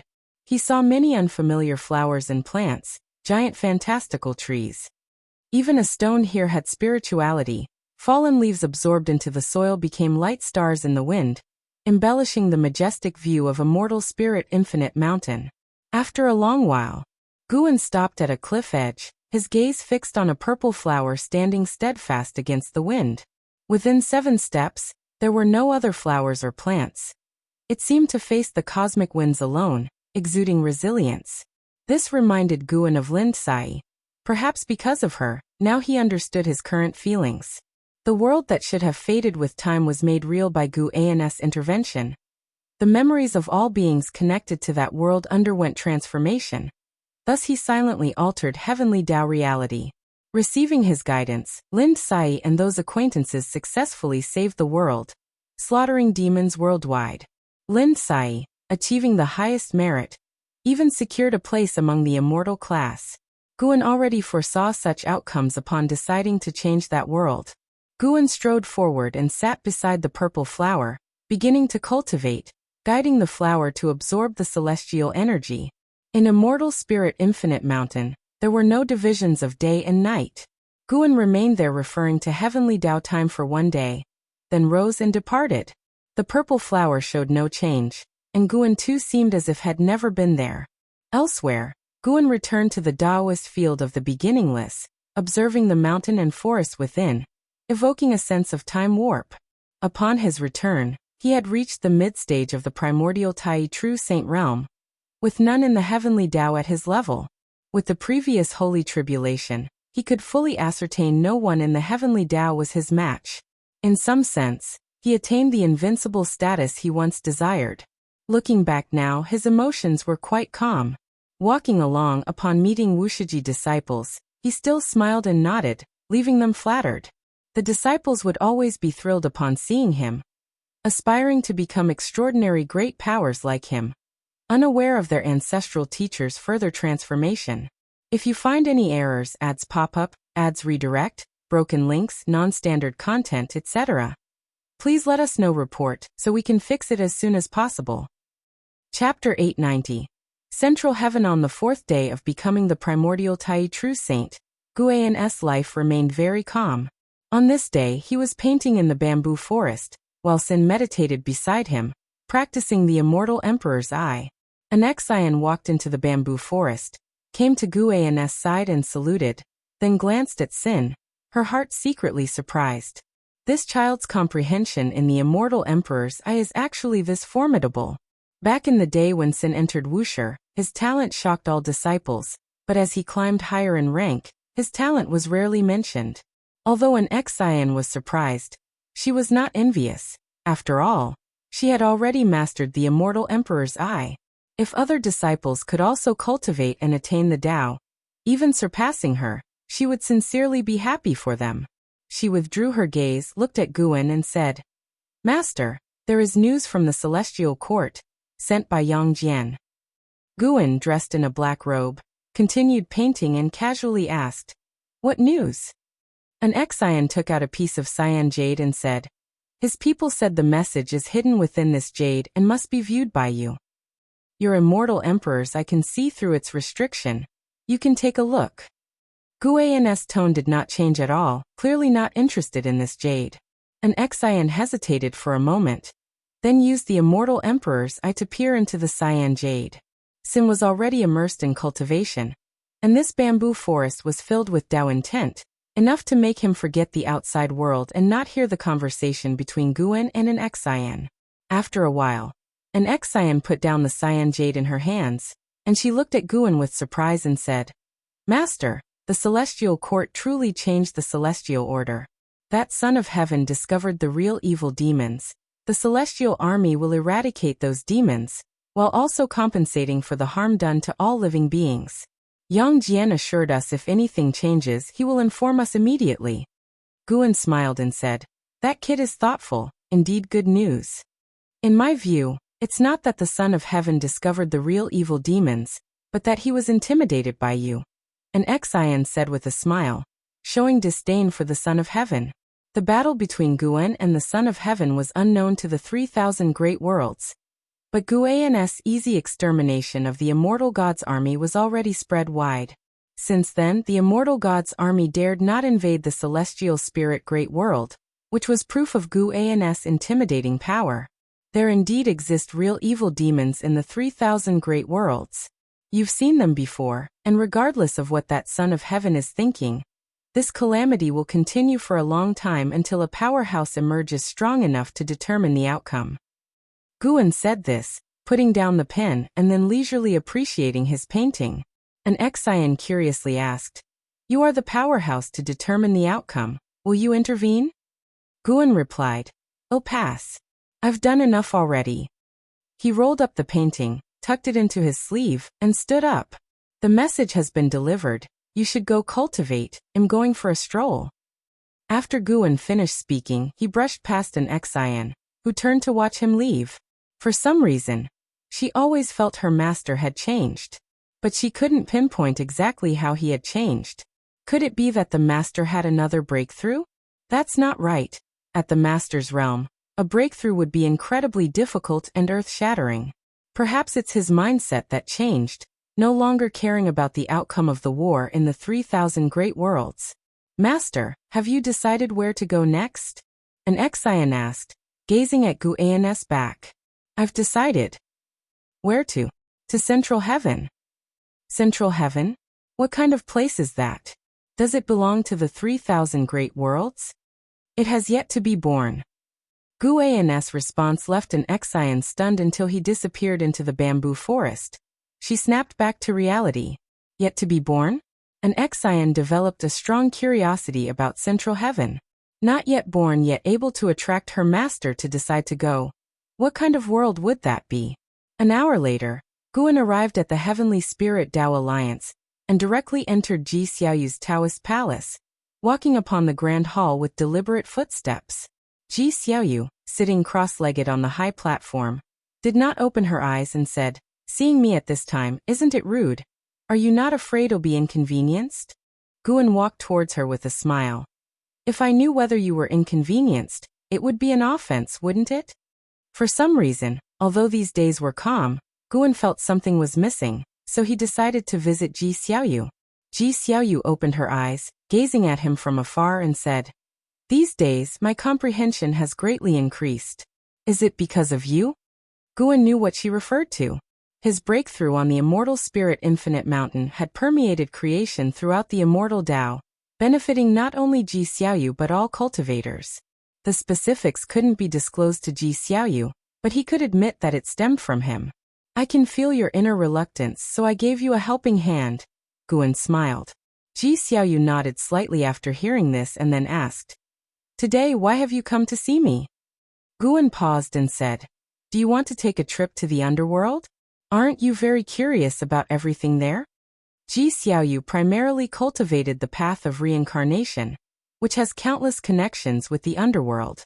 She had visited the underworld before but couldn't go deep. Over the years, she practiced divine skills, never succeeding, which sparked the idea of visiting the underworld. Though she was worried about causing trouble and forcing Guan to rescue her. She feared causing Guan trouble more than seeking opportunities, which was why she had been staying restrained at the Heavenly Spirit Tao Alliance.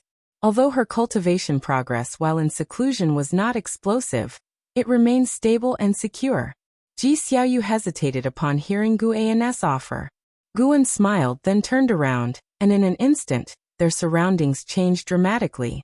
They found themselves in a dim world, with Ji Xiaoyu sitting on a hilltop, maintaining a distance from Guan. The sudden change of scenery greatly alarmed Ji Xiaoyu, causing her to stand up immediately. She looked around. The celestial vault was dark, gloom was rolling, the ground barren with only bones, dead wood, and barren stones, and in the distance, an eerie fog billowed. Seeing Guan walking ahead, Ji Xiaoyu flashed to his side. Frowning, she asked, "Is this the underworld?" She could feel the dense nine netherworld's aura, and her instincts told her this place was much more terrifying than any area of the underworld she had been to before. "Yes, come with me, it'll broaden your horizons," Guan replied, his pace unfaltering. Ji Xiaoyu was extremely shocked. Had they really arrived in the underworld? She hadn't detected how Guan used his divine skills at all. It felt as though she naturally belonged in the underworld, while her Taoist palace was the illusion. How high could this guy's cultivation level possibly be? Ji Xiaoyu once again felt a surge of curiosity. In ordinary interactions with Guan, she didn't feel any great impact. But whenever Guan exercised his divine skills, the impact on her was colossal. Where are we going? Even visiting the underworld, there should be a goal, right? Ji Xiaoyu couldn't help but ask. Guan looked ahead and said, "Have you heard of the Nine Nether Emperor? If you find any errors, ads pop up, ads redirect, broken links, non-standard content, etc. Please let us know, report so we can fix it as soon as possible." Chapter 891. Hongming Golden Body 9 Nether Hongming Emperor? Ji Xiaoyu became more curious. She had never heard of this name, but judging by the majesty of the name, this existence was definitely not simple. Who is this divine being? Ji Xiaoyu asked as she looked at Guan. Guan introduced the 9 Nether Hongming Emperor as they advanced. Upon hearing that this being was born during the primordial era of chaos, Ji Xiaoyu's expression changed.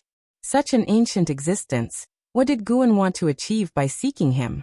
Guan briefly recounted the major experiences of the 9 Nether Hongming Emperor, without revealing too much. The 9 Nether Hongming Emperor was indeed a primordial, profound, venerable immortal. Such a powerful being, whose experiences were far beyond what Ji Xiaoyu's realm could imagine. Of course, this was also Gu An's respect for the primordial, profound, venerable immortal. Putting aside his affiliation with the Celestial Emperor, the Nine Nether Hongming Emperor's strength was considered top-tier, worthy of the title of Emperor. Ji Xiaoyu listened intently, deepening her understanding of the Nine Netherworld Death Realm. Learning that this place was in the deepest part of the underworld, she was filled with anticipation for the journey ahead. Guan brought her here, not merely for broadening her horizons. Even if she was strong-willed, facing a rare opportunity to comprehend the path of reincarnation would make her excited. After explaining the origins of the Nine Nether Hongming Emperor, Guan began to introduce the various Nine Nether spirit objects encountered along the way. The Nine Netherworld Death Realm might seem desolate, but it actually contained numerous wonders, no less than those in the mortal world. It's just that many of these wonders are difficult to perceive. While introducing, Guan also guided Ji Xiaoyu to perceive the essence of the path of reincarnation. All this time, although Ji Xiaoyu could achieve enlightenment, it was only the surface of the path of reincarnation, merely a superficial understanding, as was the case with all cultivators. To perceive the essence of the Tao requires great opportunity, and those who can achieve it will cultivate far faster than others. As a saint, Guan could manipulate the Tao, so allowing Ji Xiaoyu to perceive the essence of the Tao wasn't difficult. Even without deliberate guidance, any living being who associates with him over time will greatly enhance their perception power of the Tao. In the future, he wouldn't need to train people deliberately. Whoever he appreciates could just come and cultivate by his side. As they walked on, Ji Xiaoyu gradually saw a vast and towering giant mountain appear at the edge of the land, its massif disappearing into the clouds, as if a heavenly wall representing the end of the world. She saw a crack in the middle of the giant mountain, a place that should be their destination. Do you know the Nine Nether Hongming Emperor? Ji Xiaoyu asked. More than the Nine Nether Hongming Emperor. She was more curious about Gu An's background. Guan seemed to know everything, which made her even more curious. No, the reason I brought you here is because within a few years, his name will reverberate across the 3,000 great worlds, becoming the most terrifying presence in the hearts of all beings. Guan replied, which secretly shocked Ji Xiaoyu. If he could foresee the future of the Nine Nether Hongming Emperor, does it imply that Gu An's cultivation level surpassed that of the Nine Nether Hongming Emperor? The Nine Nether Hongming Emperor was born during the initial chaos. Wouldn't that make Guan even more ancient? Ji Xiaoyu suddenly felt sentimental, thinking perhaps her greatest opportunity in this lifetime was encountering Guan. Back then, when she saw the young Guan, she felt his eyes were different, not like a child's, and indeed, this young man turned out to be a reincarnated great power, and the most powerful and mysterious one she had ever encountered. Guan listened to Ji Xiaoyu's inner thoughts, feeling content. That's right. After breaking through, he always felt something was missing. Now he seems to have found the feeling. Guan began to quicken his pace. Ji Xiaoyu only felt the surrounding scenery change rapidly. After a few steps, they entered the canyon in the middle of the giant mountain. Upon arriving in the canyon, she noticed the path was wide, with piles of white bones on both sides, and many small ghosts hiding among the bones. A green light star fluttering in the air made the path even more eerie. Speaking of which, I have a junior who is currently training under the Nine Nether Hongming Emperor. Guan suddenly said, interrupting Ji Xiaoyu's thoughts. Who? Zhang Buku, do you still remember? Zhang Buku? Isn't that your master's son from the Profound Valley? I've heard of him, and he once made a name in the Supreme Sect as well. I thought he was dead long ago. Ji Xiaoyu recalled and spoke, not surprised that Zhang Buku managed to appear here. She could only attribute it to Gu An's assistance. Liya was the best example. Anyone close to Guan, regardless of their average talent, could become a prominent figure of their era. Guan began telling Zhang Buku's story, from venturing in the celestial spirit great world to outer heaven, stepping into the celestial army, battling on the path of the great Tao, achieving heavenly soldier status only to abandon the immortal position later, now being captured by the dark heavenly court. Hearing this series of events surprised Ji Xiaoyu. She guessed that Zhang Buku's cultivation must be extraordinary now, but didn't expect his experiences to be so full of hardships and excitement. Currently he is already stronger than you, Guan said jokingly, which made Ji Xiaoyu raise her eyebrows. Though she didn't respond, her eyes were filled with unwillingness. Passing through the long canyon, when they stepped out, the world suddenly brightened, with a gust of wind pouncing at them. In front was a vast barren land, lifeless and still desolate, with the celestial vault being less dark but a crimson cloud sea billowing like a fiery ocean. A massive blazing sun hung above the cloud sea, oppressive yet poignant. Firelight illuminated Ji Xiaoyu's face, her brows furrowing, gaze fixed on the horizon. Following her gaze, there stood a human foot at the edge of the world, with the sole pressed to the ground and toes like mountains, the cloud sea just covering its ankles. That foot was covered in fiery red cracks, like meridians, appearing from afar, resembling the foot of a demon god, invoking endless associations with its body. Seeing that foot, Ji Xiaoyu felt uneasy. The aura emanating from it was incredibly terrifying, making her feel that she was no match for it. Is that the Nine-Nether Hongming Emperor's foot? Ji Xiaoyu asked quietly. Guan replied with a smile. No, that's Zhang Buku's foot. What? Zhang Buku? Ji Xiaoyu's face changed dramatically, her tone astonished. Even compared with her current life, Zhang Buku wasn't much older. She thought her cultivation speed was already fast enough. Literally no one in the celestial spirit great world could match her, but unexpectedly, she'd been left so far behind by Zhang Buku. Just one glance, and she could confirm she was definitely no match for Zhang Buku. That's a gulf of power levels. Like the difference between immortal and mortal. Guan continued. He's refining the Hongming Golden Body, a legacy of the Nine-Nether Hongming Emperor, only achievable here. Once it's completed, no one below Daluo Immortal would be his match, and even a Daluo Immortal couldn't completely eliminate him. Hongming Golden Body. Ji Xiaoyu murmured the name of this physique. She'd seen many formidable physiques before, but compared to the Hongming Golden Body they paled. Such a physique is too astonishing. If you find any errors, ads pop up, ads redirect, broken links, non-standard content, etc., please let us know. Report so we can fix it as soon as possible. Chapter 892. Unparalleled Strength. When Ji Xiaoyu was shocked by Zhang Buku's strength, above the sea of clouds, Zhang Buku stood there in his tattered robe, and the earth seemed insufficiently vast before him. The layered sea of clouds surrounded him like an aura. Suyu stood at the highest layer of the sea of clouds, his green robe fluttering with the wind, as if he stood amidst a sea of fire, his gaze fixed on Zhang Buku, eyes full of complexity. In recent days, while comprehending the Hongming Golden Body, he had gained many insights, but his comprehension completely paled in comparison to Zhang Buku's. Today, Zhang Buku even managed to train a Dharma aspect, leaving him no time to attend to his own cultivation as he began observing Zhang Buku's physique. Previously, when he learned from the Emperor Bone Profound Venerable about the power of the Hongming Golden Body, he was half skeptical, believing that a body cultivation technique could not cause such a transformation. But seeing it today, he believed. This was no longer just a cultivation technique, it was entirely a form of creation. He could feel the terrifying power inside Zhang Buku, unable to be suppressed, even solidifying his mana. He couldn't imagine what terrifying form Zhang Buku would take once he unleashed his full power. Am I really no match for him? Suyu was struck again. His insights over these days had barely restored his confidence, but just as he found his footing, Zhang Buku developed such a formidable body, leaving him shocked and confused. At this moment, a mass of black gas appeared beside him, swirling rapidly, and out stepped a skeleton, none other than the Emperor Bone Profound Venerable. The Emperor Bone Profound Venerable looked at Zhang Buku and asked, feeling unwilling? Suyu took a deep breath and replied, We've shared life and death for so many years, long like brothers, but now I have to admit, I am somewhat jealous of him, and at the same time, I am questioning myself. True talent has never been about physique or comprehension, as both can be enhanced through acquired opportunities, so they do not count as talent.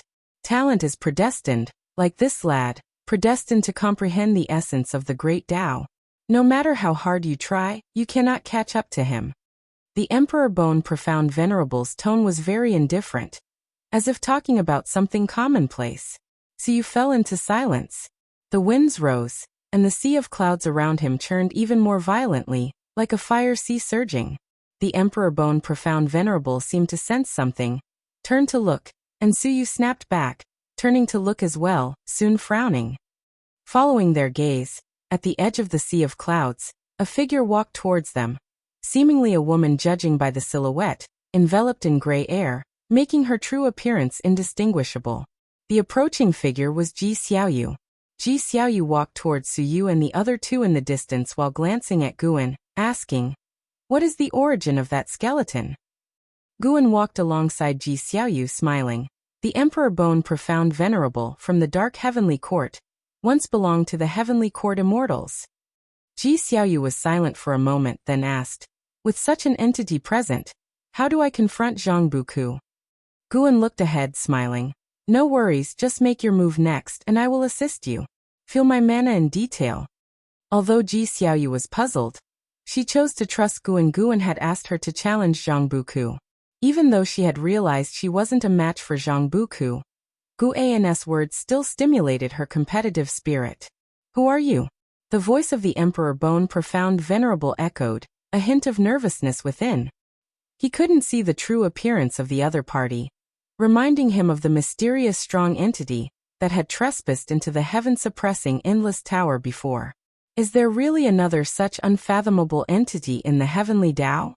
The Emperor Bone Profound Venerable felt bitter. Facing such a heavenly Tao, how could the Dark Heavenly Court seek revenge? Suyu stared intently at Ji Xiaoyu. It was the first time he heard the Emperor Bone Profound Venerable communicate in such a tone with someone. Ji Xiaoyu did not answer the Emperor Bone Profound Venerable, but softly asked, "Is it your doing?" She could feel Suyu and the Emperor Bone Profound Venerable gazing at her, filled with vigilance. How could her cultivation level warrant such caution from those two existences? "Yes, they can't see me nor clearly see your true appearance. In today's battle, you won't leave any cause and effect. In the future, when you encounter them again, they won't connect today's events with you, so you can fight freely and boldly." Guan's words reached Ji Xiaoyu's ears, raising her eyebrows. Ji Xiaoyu's lips curled into a smile, still softly saying, "It seems you really want me to gain experience." As her words fell, she quickened her steps, and Gang Qi emerged around her nearly instantly, creating marvelous changes in her celestial and earthly Dao Gang. She glanced sideways. Even with her accelerated pace, Guan remained by her side, causing her to have more speculations. Seeing Ji Xiaoyu charging forward, the Emperor Bone Profound Venerable frowned. "Let me handle it." A hoarse voice came from behind the Emperor Bone Profound Venerable, and Suyu.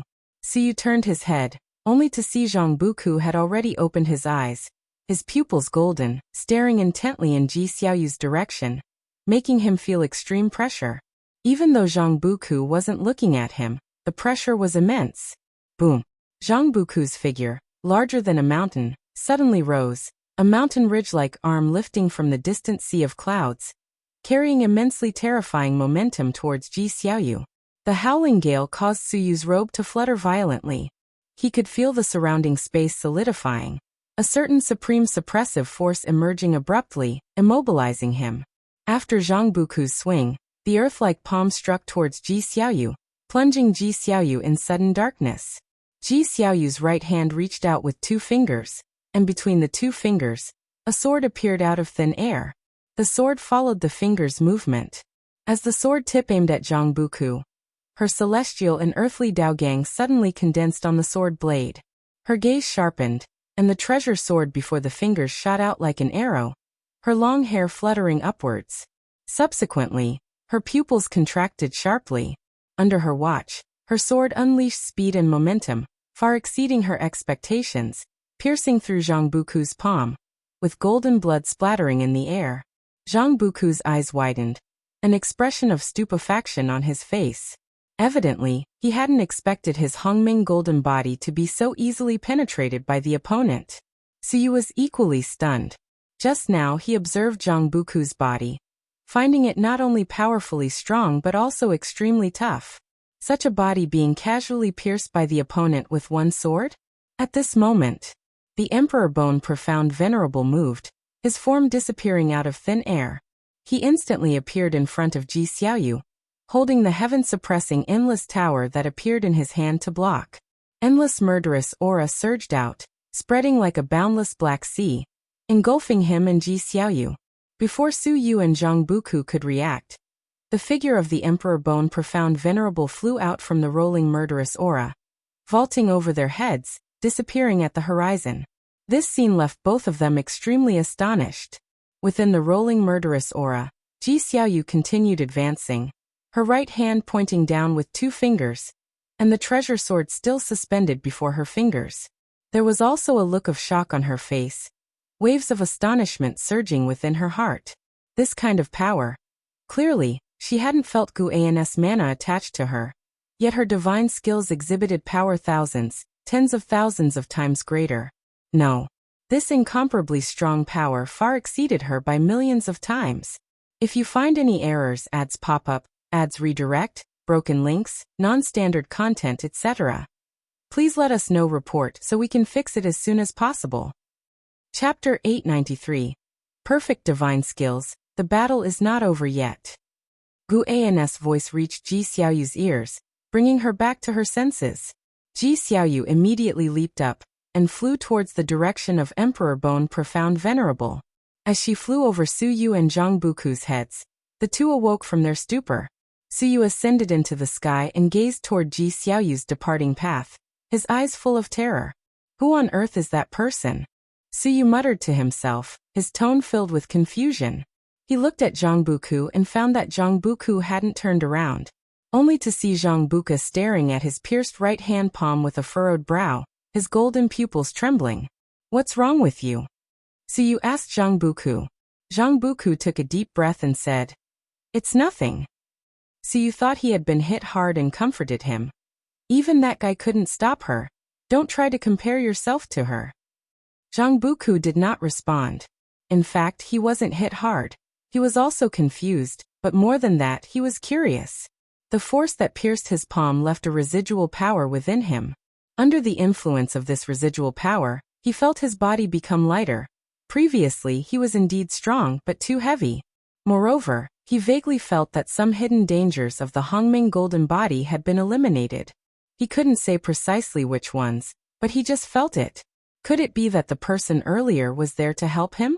Zhang Buku thought uncertainly as he slowly turned to look toward the horizon. Emperor Bone Profound Venerable's immense aura had erupted, and the howling winds shook the red clouds in the sky.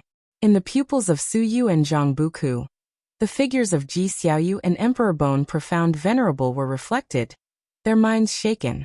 The 9 netherworld death realms' endurance far surpassed the Great Thousand World, but even so, the battle between Ji Xiaoyu and Emperor Bone Profound Venerable was earth-shattering, causing the celestial vault to ripple. At the same time, Ji Xiaoyu continuously utilized her divine skills. She had never experienced such a refreshing sensation. A casual divine skill felt like it could destroy the heavens and the earth, and her use of Taoist techniques was smoother than ever, like moving her arm at will. From beginning to end, Guan followed beside her, deepening her understanding of Guan's strength. Could she really catch up to him? Focus on yourself. Guan's voice reached Ji Xiaoyu's ears again, ridding her of distractions. She swung her sword once more, her sword chi spanning millions of miles, sending Emperor Bone Profound Venerable flying. The heaven-suppressing endless tower, like a celestial column, was flung skyward, and as it fell, it generated a terrifying impact, causing the barren earth below to tremble. Ji Xiaoyu stopped, standing above the sea of clouds. She gripped her treasure sword, reversed her hand, and thrust downward. The sword stood firm on the clouds as her gaze turned sharp, and the powerful aura of an innate golden immortal erupted. The just stabilized Emperor Bone Profound Venerable felt astonished and suspicious. How could this aura be that of an innate golden immortal? Before he could think more, he saw boundless gray fog sweeping across the sky, darkening the heavens and earth. Subsequently, he sensed a sudden change in Ji Xiaoyu's divine skill aura. Countless steels descended from the sky, attacking him like an unstoppable meteor shower. Emperor Bone Profound Venerable maneuvered to evade, reappearing with the heaven-suppressing endless tower in his hand. However, he was horrified to find that he hadn't escaped, as the countless steels continued to fall toward him. Once again, he tried to evade but still couldn't escape the attack range of the steels. Is this a formation? Emperor Bone Profound Venerable immediately raised the heaven-suppressing endless tower, pouring vast mana into it. The window at the top of the treasure tower opened, releasing black gas that quickly formed an enormous demonic figure. The figure wielded a blade and swung to slash the celestial vault. Boom, boom, boom, one steel after another smashed through the gigantic demonic figure, turning into gray fog that quickly engulfed the demon and Emperor Bone Profound Venerable. Ji Xiaoyu's eyes shone brightly, her emotions soaring. This divine skill was one she had only recently successfully created. After being empowered by Guan, the effect met all her expectations. Suppress, seal, annihilate. This was a move that decided victory in an instant. This was the reincarnation Forbidden World Steel, realized from her enlightenment on the path of reincarnation. Each Dao steel was transformed from the true meaning of the great Dao. When struck by a Dao steel, not only would one's mana be confined, but they would also be drawn into cycles of reincarnation memories, layer upon layer. Once caught in the reincarnation Forbidden World Steel array, one cannot escape, doomed to sink into endless reincarnation illusions, experiencing countless deaths before true death, and each death would differ from the next. This was an extremely cruel divine skill, without any apparent weak spots.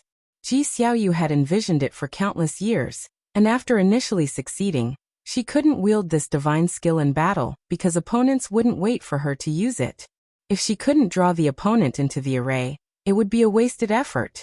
With Gu An's empowerment, the reincarnation Forbidden World Steel was already beginning to diffuse its formation, drawing Emperor Bone Profound Venerable inside.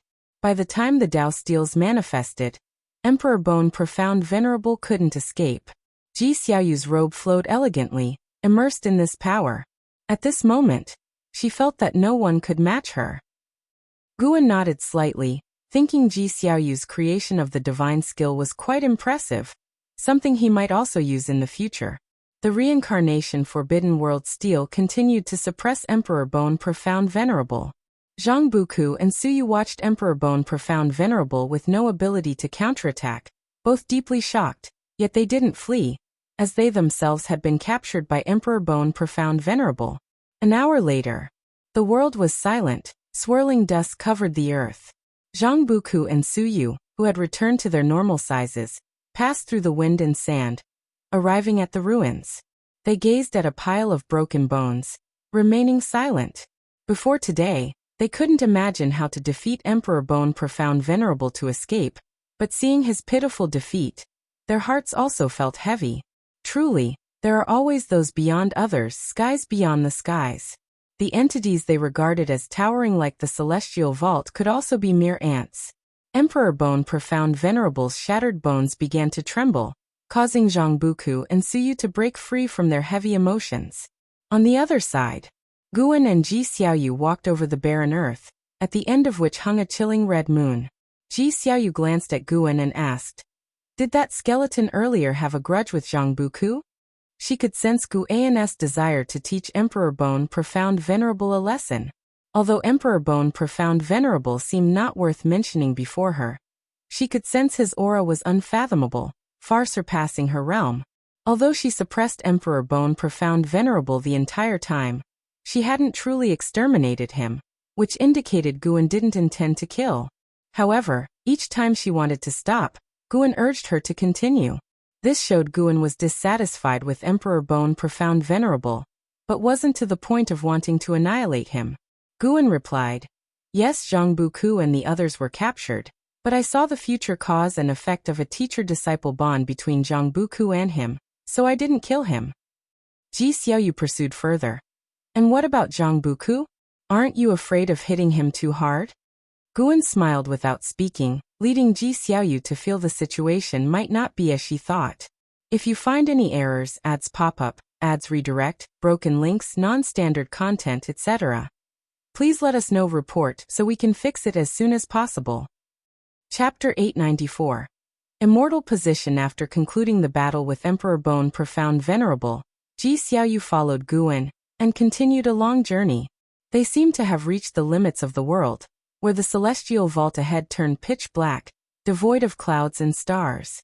The red moon at the edge of the earth had vanished, and a dazzling white light shimmered on the horizon, like a white line hugging the ground, guiding their direction forward.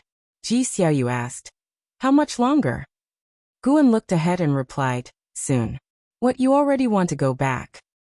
"I just can't sense the 9 Nether Emperor's presence.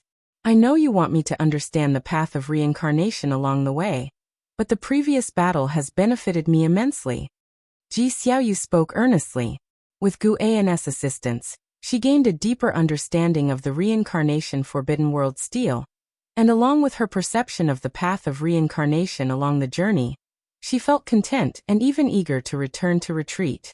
Guan did not respond. A strong wind blew from ahead, drawing Ji Xiaoyu's gaze. She squinted and saw a terrifying figure faintly appearing in the depths of darkness, larger than Zhang Buku's Dharma aspect.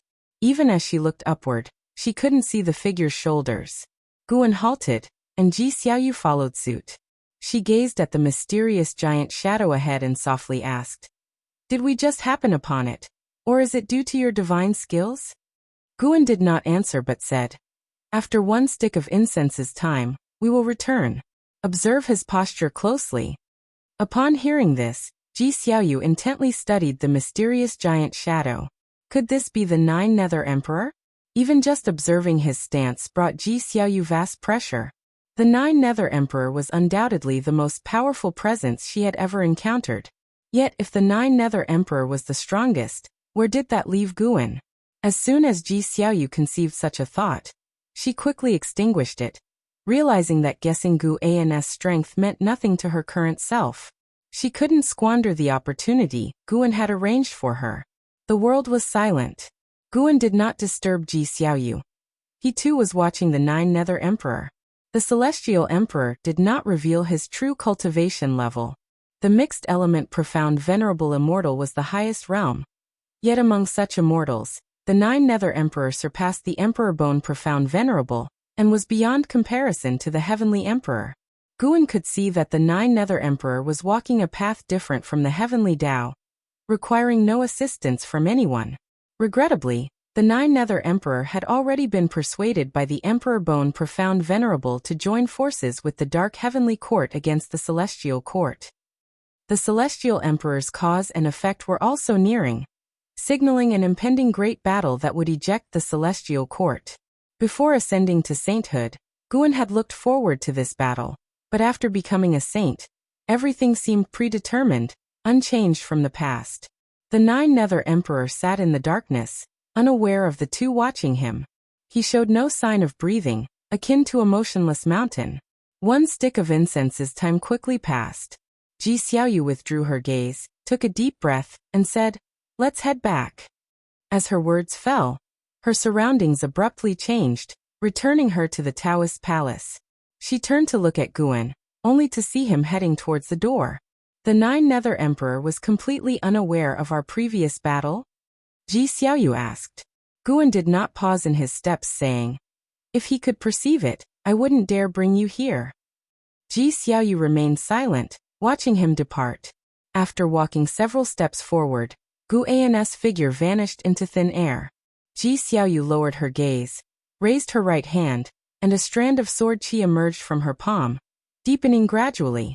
After taking Ji Xiaoyu on a trip to the underworld, Guan resumed his peaceful life unchanged since ascending to sainthood. During their time in the underworld, besides helping Ji Xiaoyu gain insight and assisting Zhang Buku, Guan truly intended to visit the 9 Netherworld Death Realm. In the time spent in the underworld, he had merged with its destiny, so now the underworld held no secrets from his perception, and he could control the Tao rules of the underworld. Gu An's understanding of primordial Tai true saint deepened, becoming anew. Time flies. The battle between immortals and demons in the 3,000 great worlds continued relentlessly, with forces from both the Celestial Court and the Dark Heavenly Court constantly engaging. Immortal gods casting spells to stabilize the Tao rules of the 3,000 great worlds, preventing collapse across all heavens and myriad realms. Yang Jian of the Celestial Court found himself drawn into the battles, even encountering Liya. Their long-awaited reunion was filled with emotions. Liya was astonished at Gu An's methods, while Yang Jian admired Liya. who chose to travel alone and battle chaos evil demons rather than relying on his master, a decision Yang Jian deeply respected. Over the long epochs, the war between immortals and demons became the backdrop for the era, attracting various great world powers and prodigies to join the fray, with others seizing the opportunity to seek revenge against the heavenly court immortals. The undefeated Emperor clan, allied with Guan, leveraged the chance to avenge against immortal gods, despite having clan members ascend to immortality with Guan's help. The unbeaten Emperor ancestor still couldn't let go of his hatred. Millions of years passed in the blink of an eye. Since ascending to sainthood, Guan no longer reaped lifespans.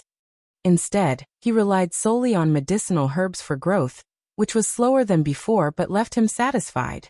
Even as the strongest within the heavenly Tao, Guan never ceased aspiring to grow stronger, aiming to achieve perfection realm of primordial Tai true saint, and venture into higher realms. Not seeing an end to the Tao rules, he understood there was still space for improvement. That year, another Wushiji disciple ascended to immortality, stirring the world. This disciple achieved immortality beyond the dojo, attracting attention from great power cultivators of all teachings. Thus, all 10 immortal positions given by Xianyuan human venerable to Guan were filled. This final immortal was the 8th generation disciple, Zhuangxian, a paragon of integrity, revered worldwide, recognized as a righteous great cultivator. His ascension assured cultivators worldwide that ample accumulation of virtue leads to immortality.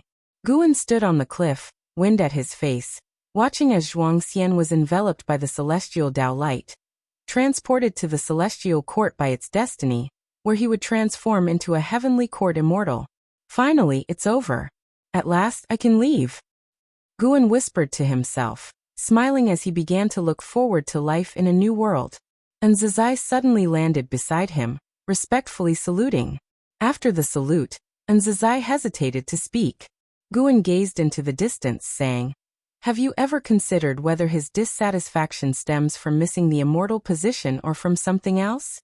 He referred to Zizai's most esteemed disciple, the 15th generation disciple Wu Xie. Having achieved innate golden immortal, Wu Xie had become Wushiji's most powerful disciple on the surface, representing Wushiji outwardly. For millions of years, disciples continued to ascend to immortality, yet Wu Xie remained unchosen. Zizai could sense his inner frustration. Upon hearing this, Zizai immediately asked, "Ancestor, what aspect of him do you disapprove of?" Through countless years, despite Wu Xie surpassing many second-generation disciples, Guan had never summoned him alone, leading many disciples to believe Guan was dissatisfied with Wu Xie. If you find any errors, ads pop up, ads redirect, broken links, non-standard content, etc., please let us know. Report so we can fix it as soon as possible. Chapter 895, True Colors Revealed. I have no discontent with him, but I also have no interest in him.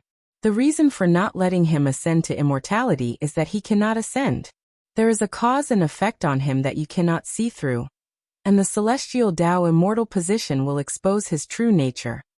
Guan looked into the distance and softly answered, "Wu Xie is the incarnation of the Taoist emperor's destiny, essentially a calculation against the primordial Tao emperor." Even before becoming a saint, Guan never took the Taoist emperor seriously, so he wouldn't interfere with Wu Xie's growth. But if Wu Xie went to the celestial court, it would also be a disaster for him. Of course, Wu Xie himself is not interested in becoming an immortal. What he cares about is Wuxi's attitude towards him. What others have, he also wants. He can refuse, but he cannot not have it.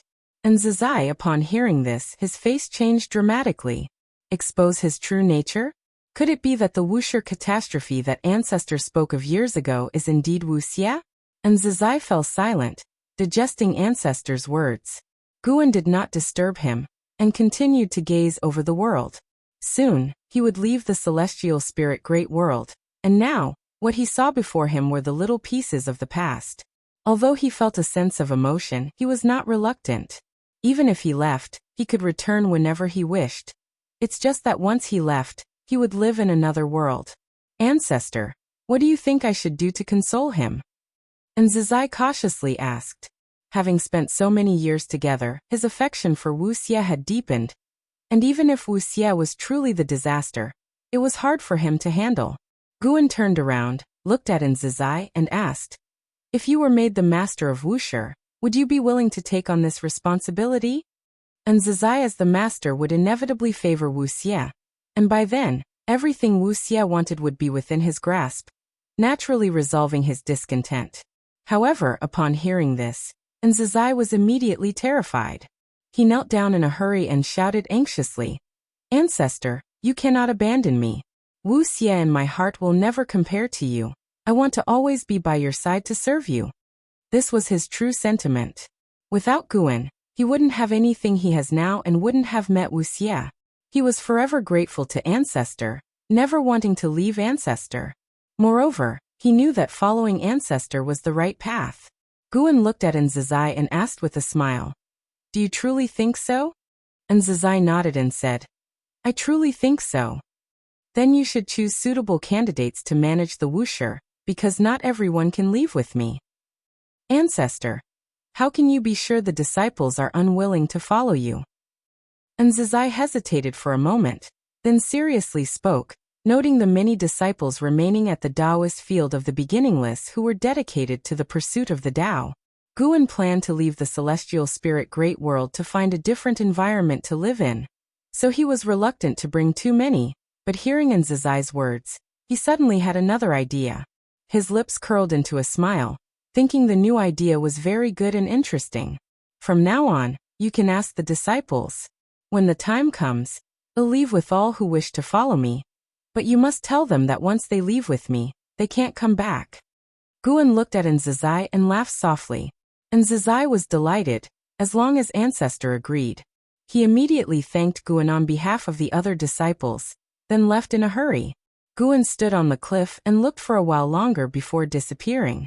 That day, the news of the Ancestor leaving the celestial spirit great world spread, prompting more and more disciples to gather to discuss this matter. In the following days, the news even reached the Nine-Spirit dynasty. The majority of disciples were born on the Nine-Spirit continent. Their families and friends were on the continent. They knew how significant the Ancestor's decision was and could not keep it a secret. For a time, the Nine-Spirit continent was in turmoil. In less than a year, the news spread to the entire world, shaking various sects, causing fear, concern, and excitement alike. Regardless of how well Wuxia performed, there would always be opposition and doubt. 3 years later, that morning, before Guan stepped out of his house, the courtyard was bustling with noise. "Nonsense, hurry back!" And Zizai's voice was heard, and it was filled with anger. A man's voice followed saying, "No way, today I must see Ancestor." The owner of this voice was none other than Wu Xie. Wearing a black robe, Guan tidied his garments and then pushed the door open. Upon entering the courtyard, he saw Wu Xie kneeling in the courtyard, facing his door. And Zizai stood beside Wu Xie, looking furious. Shenzhen sat by the artifact refining cauldron, curiously observing Wu Xie. Seeing Guan coming out, all three of them focused their gaze on Guan. At that moment, Wu Xie's previously firm and resolute expression became tense. He had just exited seclusion last night, and was furious upon hearing that Ancestor was leaving. He found out later than other disciples, and it wasn't just the second-generation disciples who knew before him. The news had spread throughout the dojo. What did this mean? It meant the Ancestor hadn't considered him. He came to the courtyard, enduring for 2 hours before stepping in, and Zizai came because Shenzhen had sent him a message. Upon seeing Guan, and Zizai quickly saluted, while Wu Xie gritted his teeth and stubbornly stared at Guan. Having joined Wuxia millions of years ago, he was always nervous when meeting Ancestor. His words were stuck in his throat. This time he didn't want to be timid because the Ancestor was leaving. Guan looked at Wu Xie and asked with a smile, "Why do you need to see me?" Seeing Guan smile, for some reason Wu Xie felt a sense of shame. Could it be that Ancestor didn't disregard him?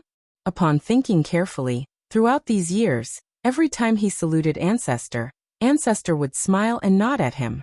It was because of this that even though he hadn't received the treatment he wanted, he still remained loyal to Wuxia. Wu Xie initially wanted to express his discontent, but couldn't bring himself to say it. He paused, then said, "Ancestor, could you take me with you wherever you go?" "Sure." Guan agreed readily, leaving Wuxia stunned. He thought Ancestor would question him, asking if he was prepared or ready to not return, but unexpectedly, Ancestor directly agreed to his request. This left Wuxia feeling like his anger was hitting a soft pillow. His heart felt empty. While he was no longer angry, he wasn't happy either. And Zizai hurriedly said, "Ancestor has agreed, now withdraw. Don't disturb Ancestor's rest." He reached out to pull Wuxia, but Wuxia didn't get up. Guan looked at Wuxia and said, "Actually, there's no need to overthink. I didn't see you because we lack common interests. Wuxia is different from other sects. Your actions won't go unnoticed by Wuxia, and I myself won't interfere in Wuxi's matters either." Lack of common interests? This reason left Wuxia very surprised, and even Zizai was taken aback. Could the reason be so simple? If you find any errors, ads pop up, ads redirect, broken links, non-standard content, etc., please let us know. Report so we can fix it as soon as possible. Chapter 896. New World, New Era. Ultimately, Wuxia was taken away by Zizai. When he left, he seemed dazed, never imagining that the answer that had puzzled him for tens of millions of years could be so simple. Xinjun looked at Guan, who was stretching his body, and smiled. "They must be very surprised, but I believe what you said is true." She knew Guan too well. Guan was not interested in the talent or achievements of his disciples. Otherwise, Shangguan Xiener and Suhan wouldn't be so close to him. Shangguan Xiener loves writing books, whereas Suhan loves playing with everything. For those who practice Tao, their thoughts shouldn't be too cluttered. "This kid is good at everything except his thoughts are too mixed up," Guan casually commented. Wuxia wanted to follow him, and he did not resist. Even if the founder of Taoist Emperor stood before him, it would not be a concern. He somewhat even looked forward to the Taoist Emperor challenging him, exhausting all efforts but unable to shake him in the slightest. The result must be a significant blow to that existence, right? Guan suddenly realized he was a bit like the Celestial Emperor. He shook his head and laughed, then walked toward the outside of the courtyard. Xinjun looked at his back and asked, "When are we leaving?" "Next year." Upon hearing Guan's answer, Xinjun's eyes also revealed a look of anticipation. Although she rarely went out, she also longed for a completely new environment. The coming year would be the most torturous year for the Wushiji disciples. Leaving the celestial spirit great world, they would have to abandon their relationships in this world. But if they didn't leave, they would lose the ancestors' protection. Some even wanted to plead with Zizai to take non-Wushiji disciple identities along, but all were sternly refused by Zizai. A year passed quickly. At the end of summer that year, Zizai gathered all the disciples willing to leave with Guan at the foot of the main mountain. And everywhere between the mountains, human figures could be seen. The second-generation disciples also gathered in Guan's courtyard, discussing among themselves. "It's a shame Chen Chuan isn't here anymore." And Sheng Tian sighed, his tone a bit regretful. Only with Chen Chuan there would the second-generation disciples be complete. Even LV Xian rushed from the outer heaven, quietly discussing Taoist techniques with Zue in the corner. Jiang Shi nodded and started to chat with Sheng Tian about past times.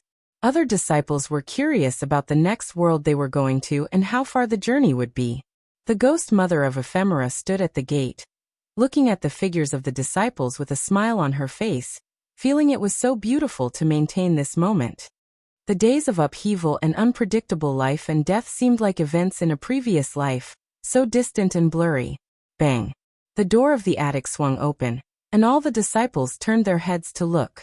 Guan, dressed in blue, walked out from inside, wearing resplendent clothes, with an extraordinary aura. As he stepped into the courtyard, everyone felt the whole world became brighter. And Zizai raised his hand in salute and first spoke. "Ancestor, the disciples willing to leave with us have already gathered, and the authority of Wuxia has been handed over." Guan nodded lightly, then walked to the center of the courtyard. All the disciples looked at Guan, their eyes full of anticipation, fantasizing about the world they were about to go to after deciding to leave. Guan collected the artifact refining cauldron into his palm, and then smiled. Don't rush, wait for him to announce it. The disciples were puzzled, and the quick-tempered blood prison great saint was the first to ask, "Who is he?" Guan did not answer, merely smiling silently. The disciples became even more confused. Suddenly, an overwhelming heavenly power descended from the sky, enveloping the entire world. The faces of the second-generation disciples changed, and they looked up. The chaos evil demon invades the heavenly Tao. The celestial court upholds the heavenly constitution and descends to the mortal world, exterminating the evil demons hidden among humans. This intention shall not waver. However, during this process, the actions of the immortal gods have been unfair, causing the innocent creatures wrongful deaths. Songtian will not overlook or tolerate this occurrence. I am Emperor Taihao, bearing the will of the heavenly Tao, founding the Middle Heaven Great World. All innocent creatures who perished in this calamity shall be reborn in Middle Heaven, becoming beyond ordinary beings. From now on, all beings shall cultivate virtue and do good deeds. Thus they may ascend to Middle Heaven and obtain the Fuyuan of the Great Tao. A majestic and sonorous voice echoed through the entire world, not just the celestial spirit Great World, but all 3,000 great worlds and countless mortal realms below heard the voice of Emperor Taihao. The second-generation disciples were all stunned, and instinctively looked at Guan. An Xian, who had long learned of the name Middle Heaven from Guan, was equally surprised that Middle Heaven was founded by the Son of Heaven. Could it be that the Master had long reached some agreement with the celestial court? Other disciples thought so too. Otherwise, how could it be such a coincidence? Guan smiled and said, "You're all overthinking. I chose Middle Heaven because Middle Heaven will be a heavenly Tao world like never before, and will become the center of heavenly Tao. That world is more vast than you can imagine. Once in Middle Heaven, the Wushiji disciples must not act recklessly. I will have you conceal your cultivation levels and from then on, join me in living as immortal mortals, hidden in the wilderness. Heavenly Tao Center." The disciples automatically ignored Gu An's latter words. They already understood the heavenly Tao, and those disciples who had ventured out revered the heavenly Tao even more. Being called the heavenly Tao Center, Middle Heaven is definitely extraordinary. And Zizai was about to ask when to set out when suddenly, Guan took a step forward, and the surrounding environment drastically changed, instantly transporting them into a forest. The disciples instinctively looked around, feeling a different spiritual chi from the celestial spirit Great World.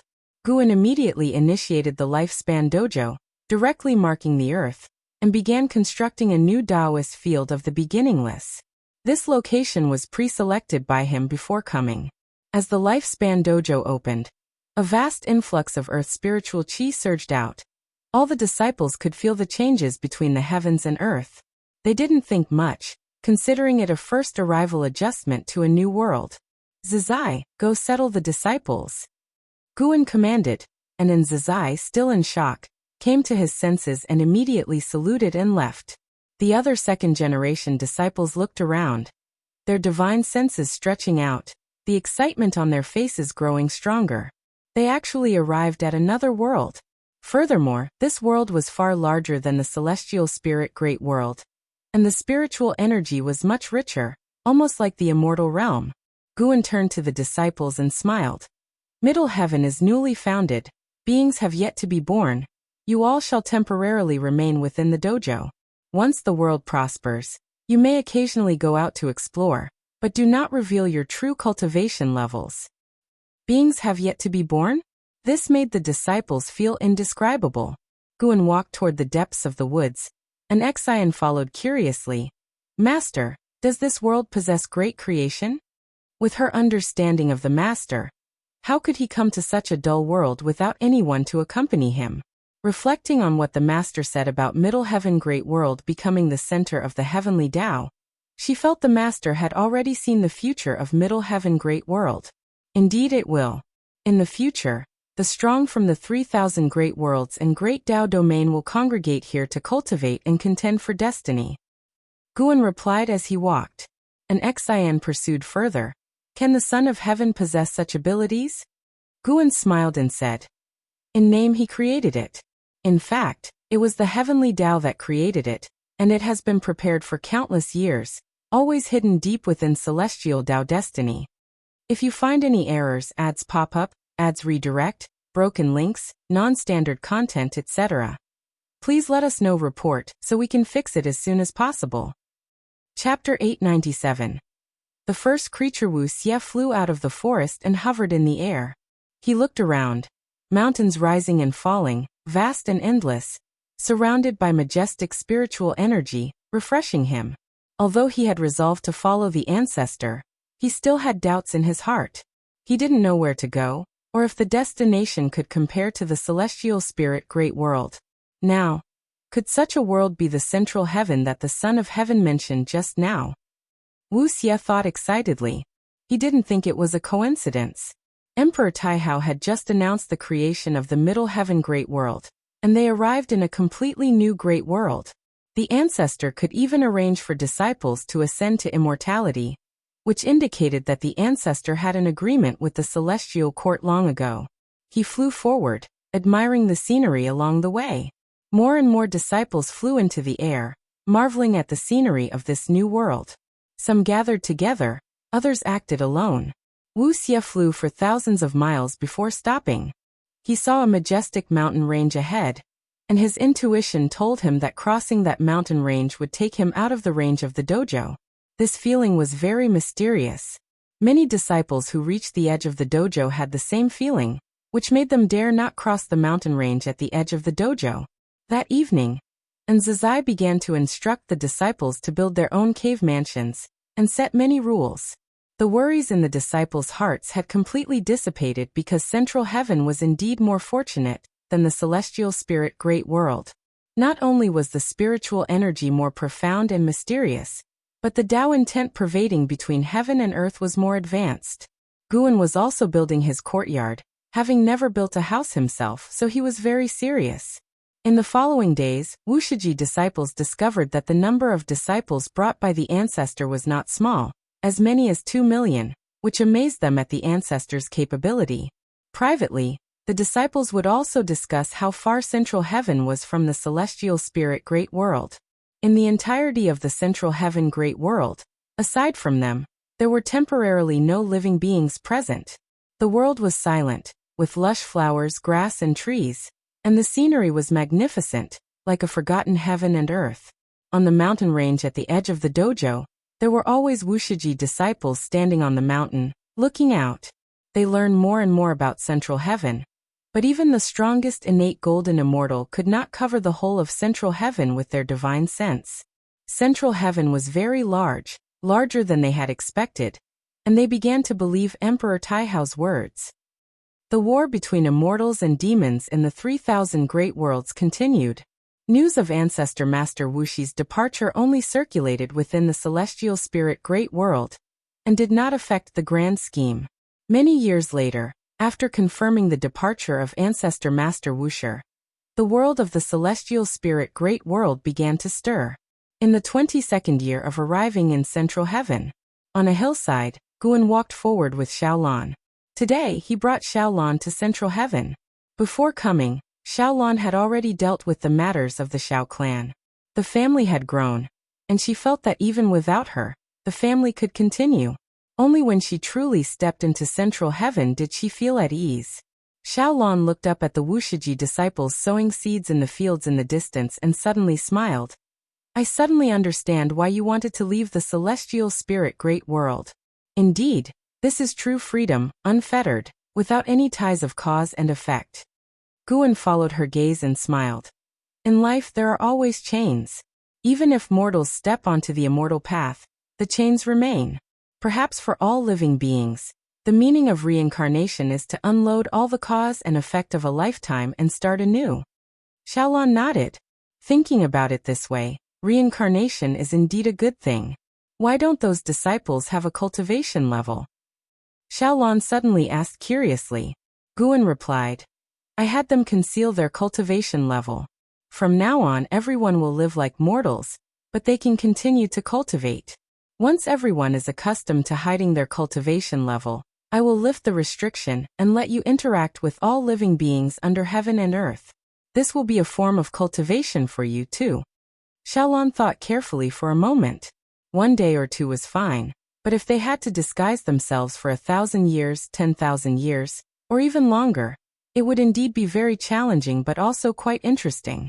Many years from now, this piece of heaven and earth will become more prosperous than the celestial spirit great world. In the future, there will also be beings from the celestial spirit great world adventuring here, making a name for themselves. Perhaps you will hear about the deeds of old acquaintances and descendants. Guan continued speaking, his eyes deep, as if the entire future was within his gaze. These words sent Xiaolon into endless imagination. If descendants of the Xiao clan could venture into Central Heaven, that would be wonderful. She could lend them a helping hand. Guan did not stop her thoughts because if his old acquaintances came to Central Heaven, he would do the same. Making a choice does not mean giving up something. The two of them continued strolling and chatting about the future. They felt no pressure to survive, and were full of enthusiasm for what lay ahead. Finally, Guan took Xiaolon to build a pavilion on the mountain of no end, at the very center of the dojo. Not all second-generation disciples could live on the mountain of no end. Only those close to him could reside on this mountain. The mountain of no end was one of the tallest mountains in the dojo, towering over 10,000 feet, and stretching for hundreds of miles, magnificent to the extreme, often shrouded in thick fog. Guan watched as Xiaolon and Shenzhen came together, and he thought of Ji Xiaoyu and Jiang Qiong. Both ladies chose to stay in the celestial spirit great world, and planned to ascend together to Central Heaven with their disciples in the future. Guan respected this decision. Besides, in the celestial spirit great world, he could still protect them. Telling them about this matter was only to spare them from overthinking it. After watching for a while, Guan walked towards the forest, intending to return to his courtyard to rest. As he walked, he looked toward the 3,000 great worlds. He no longer wished to intervene in the future of the 3,000 great worlds. The dark heavenly court and the celestial court would face a war sooner or later. Several mixed-element profound venerable immortals, including the 9 Nether Emperor, would erupt in a decisive battle with the celestial Tao venerable of the celestial court, ultimately forcing out the celestial emperor. The celestial emperor could easily sweep them away, but he insisted on feigning death and passing the title of celestial emperor to Emperor Taihao. By bestowing the name Taihao upon that son of heaven, he showed his favor. Yet, no one knew that this son of heaven was actually himself, and once he feigned death, he would replace his will. From then on, under the leadership of the Taihao heavenly emperor, the heavenly Tao would usher in a new era, and the celestial realms would have better order. From the perspective of destiny, the celestial Tao destiny was about to soar, proving that the celestial emperor's calculation was correct. At least he found a way for the celestial Tao to soar once more. The future celestial court would better align with Guan's vision of the immortal gods, each having its role, centering on all living beings. It's just interesting. Guan's mouth curled into a smile, a hint of anticipation in his eyes. The celestial emperor had not yet given up on the chance to duel with him, and in the distant future, there would still be variables in the heavenly Tao. Central Heaven would be the main stage of the heavenly Tao, and the heavenly realm, where the celestial court was located, would also establish a passage with this realm. There were still 10 million years until the first living being of this world was born. By that time, the war between immortals and demons of the 3,000 great worlds would also conclude, and the first living being nurtured by Central Heaven would have an unknown cause and effect with this war. Search the novel Fire Net website on Google to access chapters of novels early and in the highest quality. If you find any errors, ads pop up, ads redirect, broken links, non-standard content, etc., please let us know report so we can fix it as soon as possible. Chapter 898. The impossible-to-reach realm for the all-living beings of the celestial spirit great world. 10 million years is very long, even considered an era. But for the Wushiji disciples who moved to Central Heaven, it passes quickly. After 10 million years, numerous medicine gardens have been established within the Taoist field of the beginningless. Each disciple has their own medicine garden and field, and Guan's medicine garden is personally tended by the ghost mother of ephemera. That year, An unprecedented great battle erupted in the void above the 3,000 great worlds. So much so that even the Wushiji disciples in Central Heaven could sense it. The disciples sought familiar fellow disciples, gathered together, and discussed the pressure coming from outer heaven. At this moment, Guan was harvesting medicinal herbs, and the ghost mother of ephemera beside him curiously asked, "Is there a battle outside?" "It's the final battle between immortals and demons in the 3,000 great worlds." Guan casually replied as he carefully wrapped the harvested mature herbs and placed them in the bamboo basket before the ghost mother of ephemera. The ghost mother of ephemera hesitated to speak. Guan perceived her thoughts and softly said, "Don't worry, the 3,000 great worlds will be fine. In the future, cultivators from the celestial spirit great world will still ascend here. And perhaps you may even see those disciples who choose to stay behind." Upon hearing this, the ghost mother of ephemera's face showed expectation. Many disciples she knew she could no longer see. Occasionally she felt lost about this. She respected those disciples' choices, but also felt regret. Now, hearing Gu An's words made the ghost mother of ephemera suddenly realize. It turns out they did not leave. They went to the destination everyone needs to reach, waiting for old friends to arrive at the endpoint. Thinking this way, the ghost mother of ephemera was inwardly cautious. Those disciples remaining in the celestial spirit great world would never have imagined this. After countless years, there will certainly be a huge disparity between them and the Wushiji disciples who chose to follow Guan. Indeed, only by following the master is the most correct choice. At first, she thought the master was merely tired and wanted a change of place, but now thinking about it, for a great power cultivator like the master, any decision made must have deep intentions. Guan heard the ghost mother of ephemera's inner thoughts and found it amusing, but did not expose them. He came to Central Heaven simply because he found it could be more interesting. Cultivation is the same everywhere, but observing the development and growth of a great world makes life interesting. And this process can enhance the understanding of the great Tao, not only for him but also for other disciples. The ghost mother of ephemera ceased speaking and began imagining the immortal demon battle. This decisive battle lasted a long time, and the pressure transmitting to Central Heaven persistently changed, allowing Wushiji disciples to feel the intensity of this fight. Days later, that pressure reached an exceedingly terrifying height, shaking the land of Central Heaven and startling the Wushiji disciples. What kind of realm is this? What realm are both sides of the battle at this moment?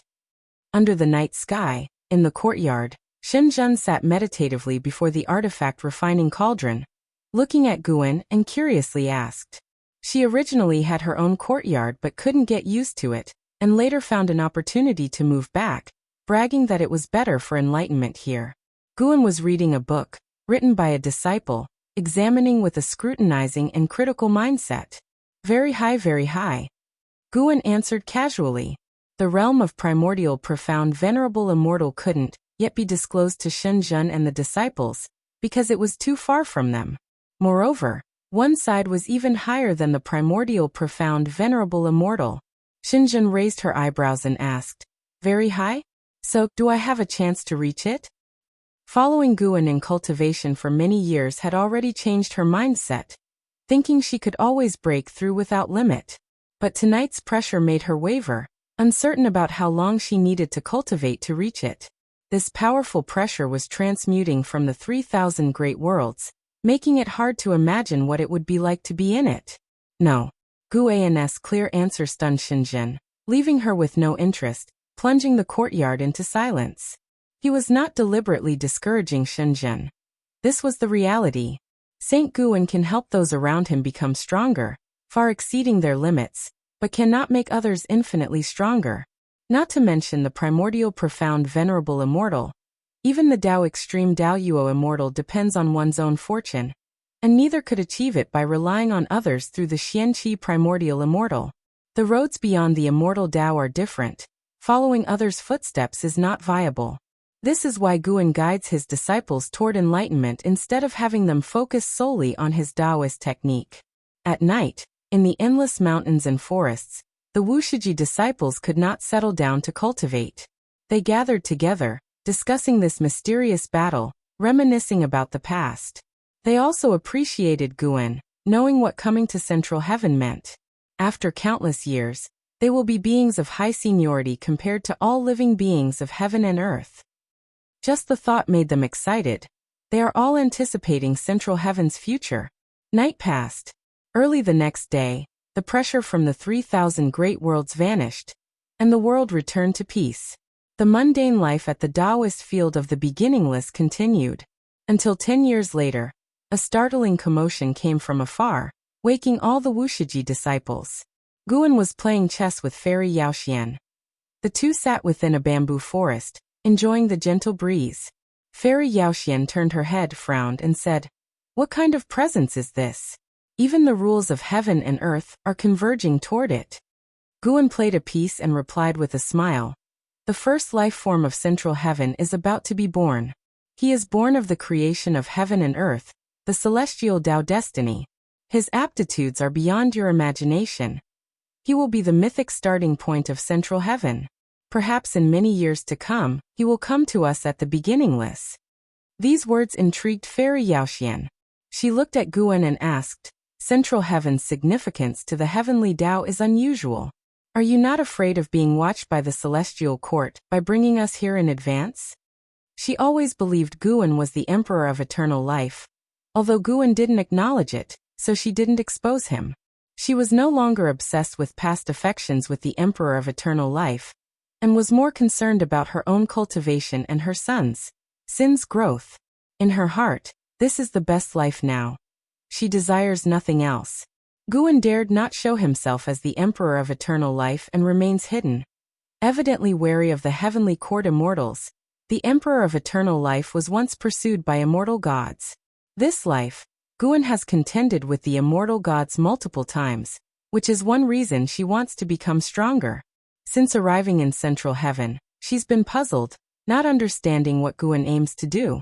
As for Guan's rhetoric, she equally didn't believe it could merely be about feeling bored and wanting a change of living environment. Guan answered, "Don't worry, we won't be discovered. This dojo is different from the one in the celestial spirit great world. And before this world is filled with life, I won't let disciples venture outside."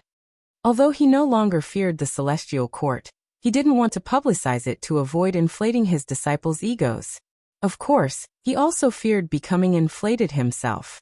Upon hearing this, Fairy Yaoxian nodded, temporarily choosing to trust Guan. At that moment, turbulent thunderclouds churned in the sky. The world swiftly darkened, and terrifying heavenly might enveloped all of Central Heaven. If you find any errors, ads pop up,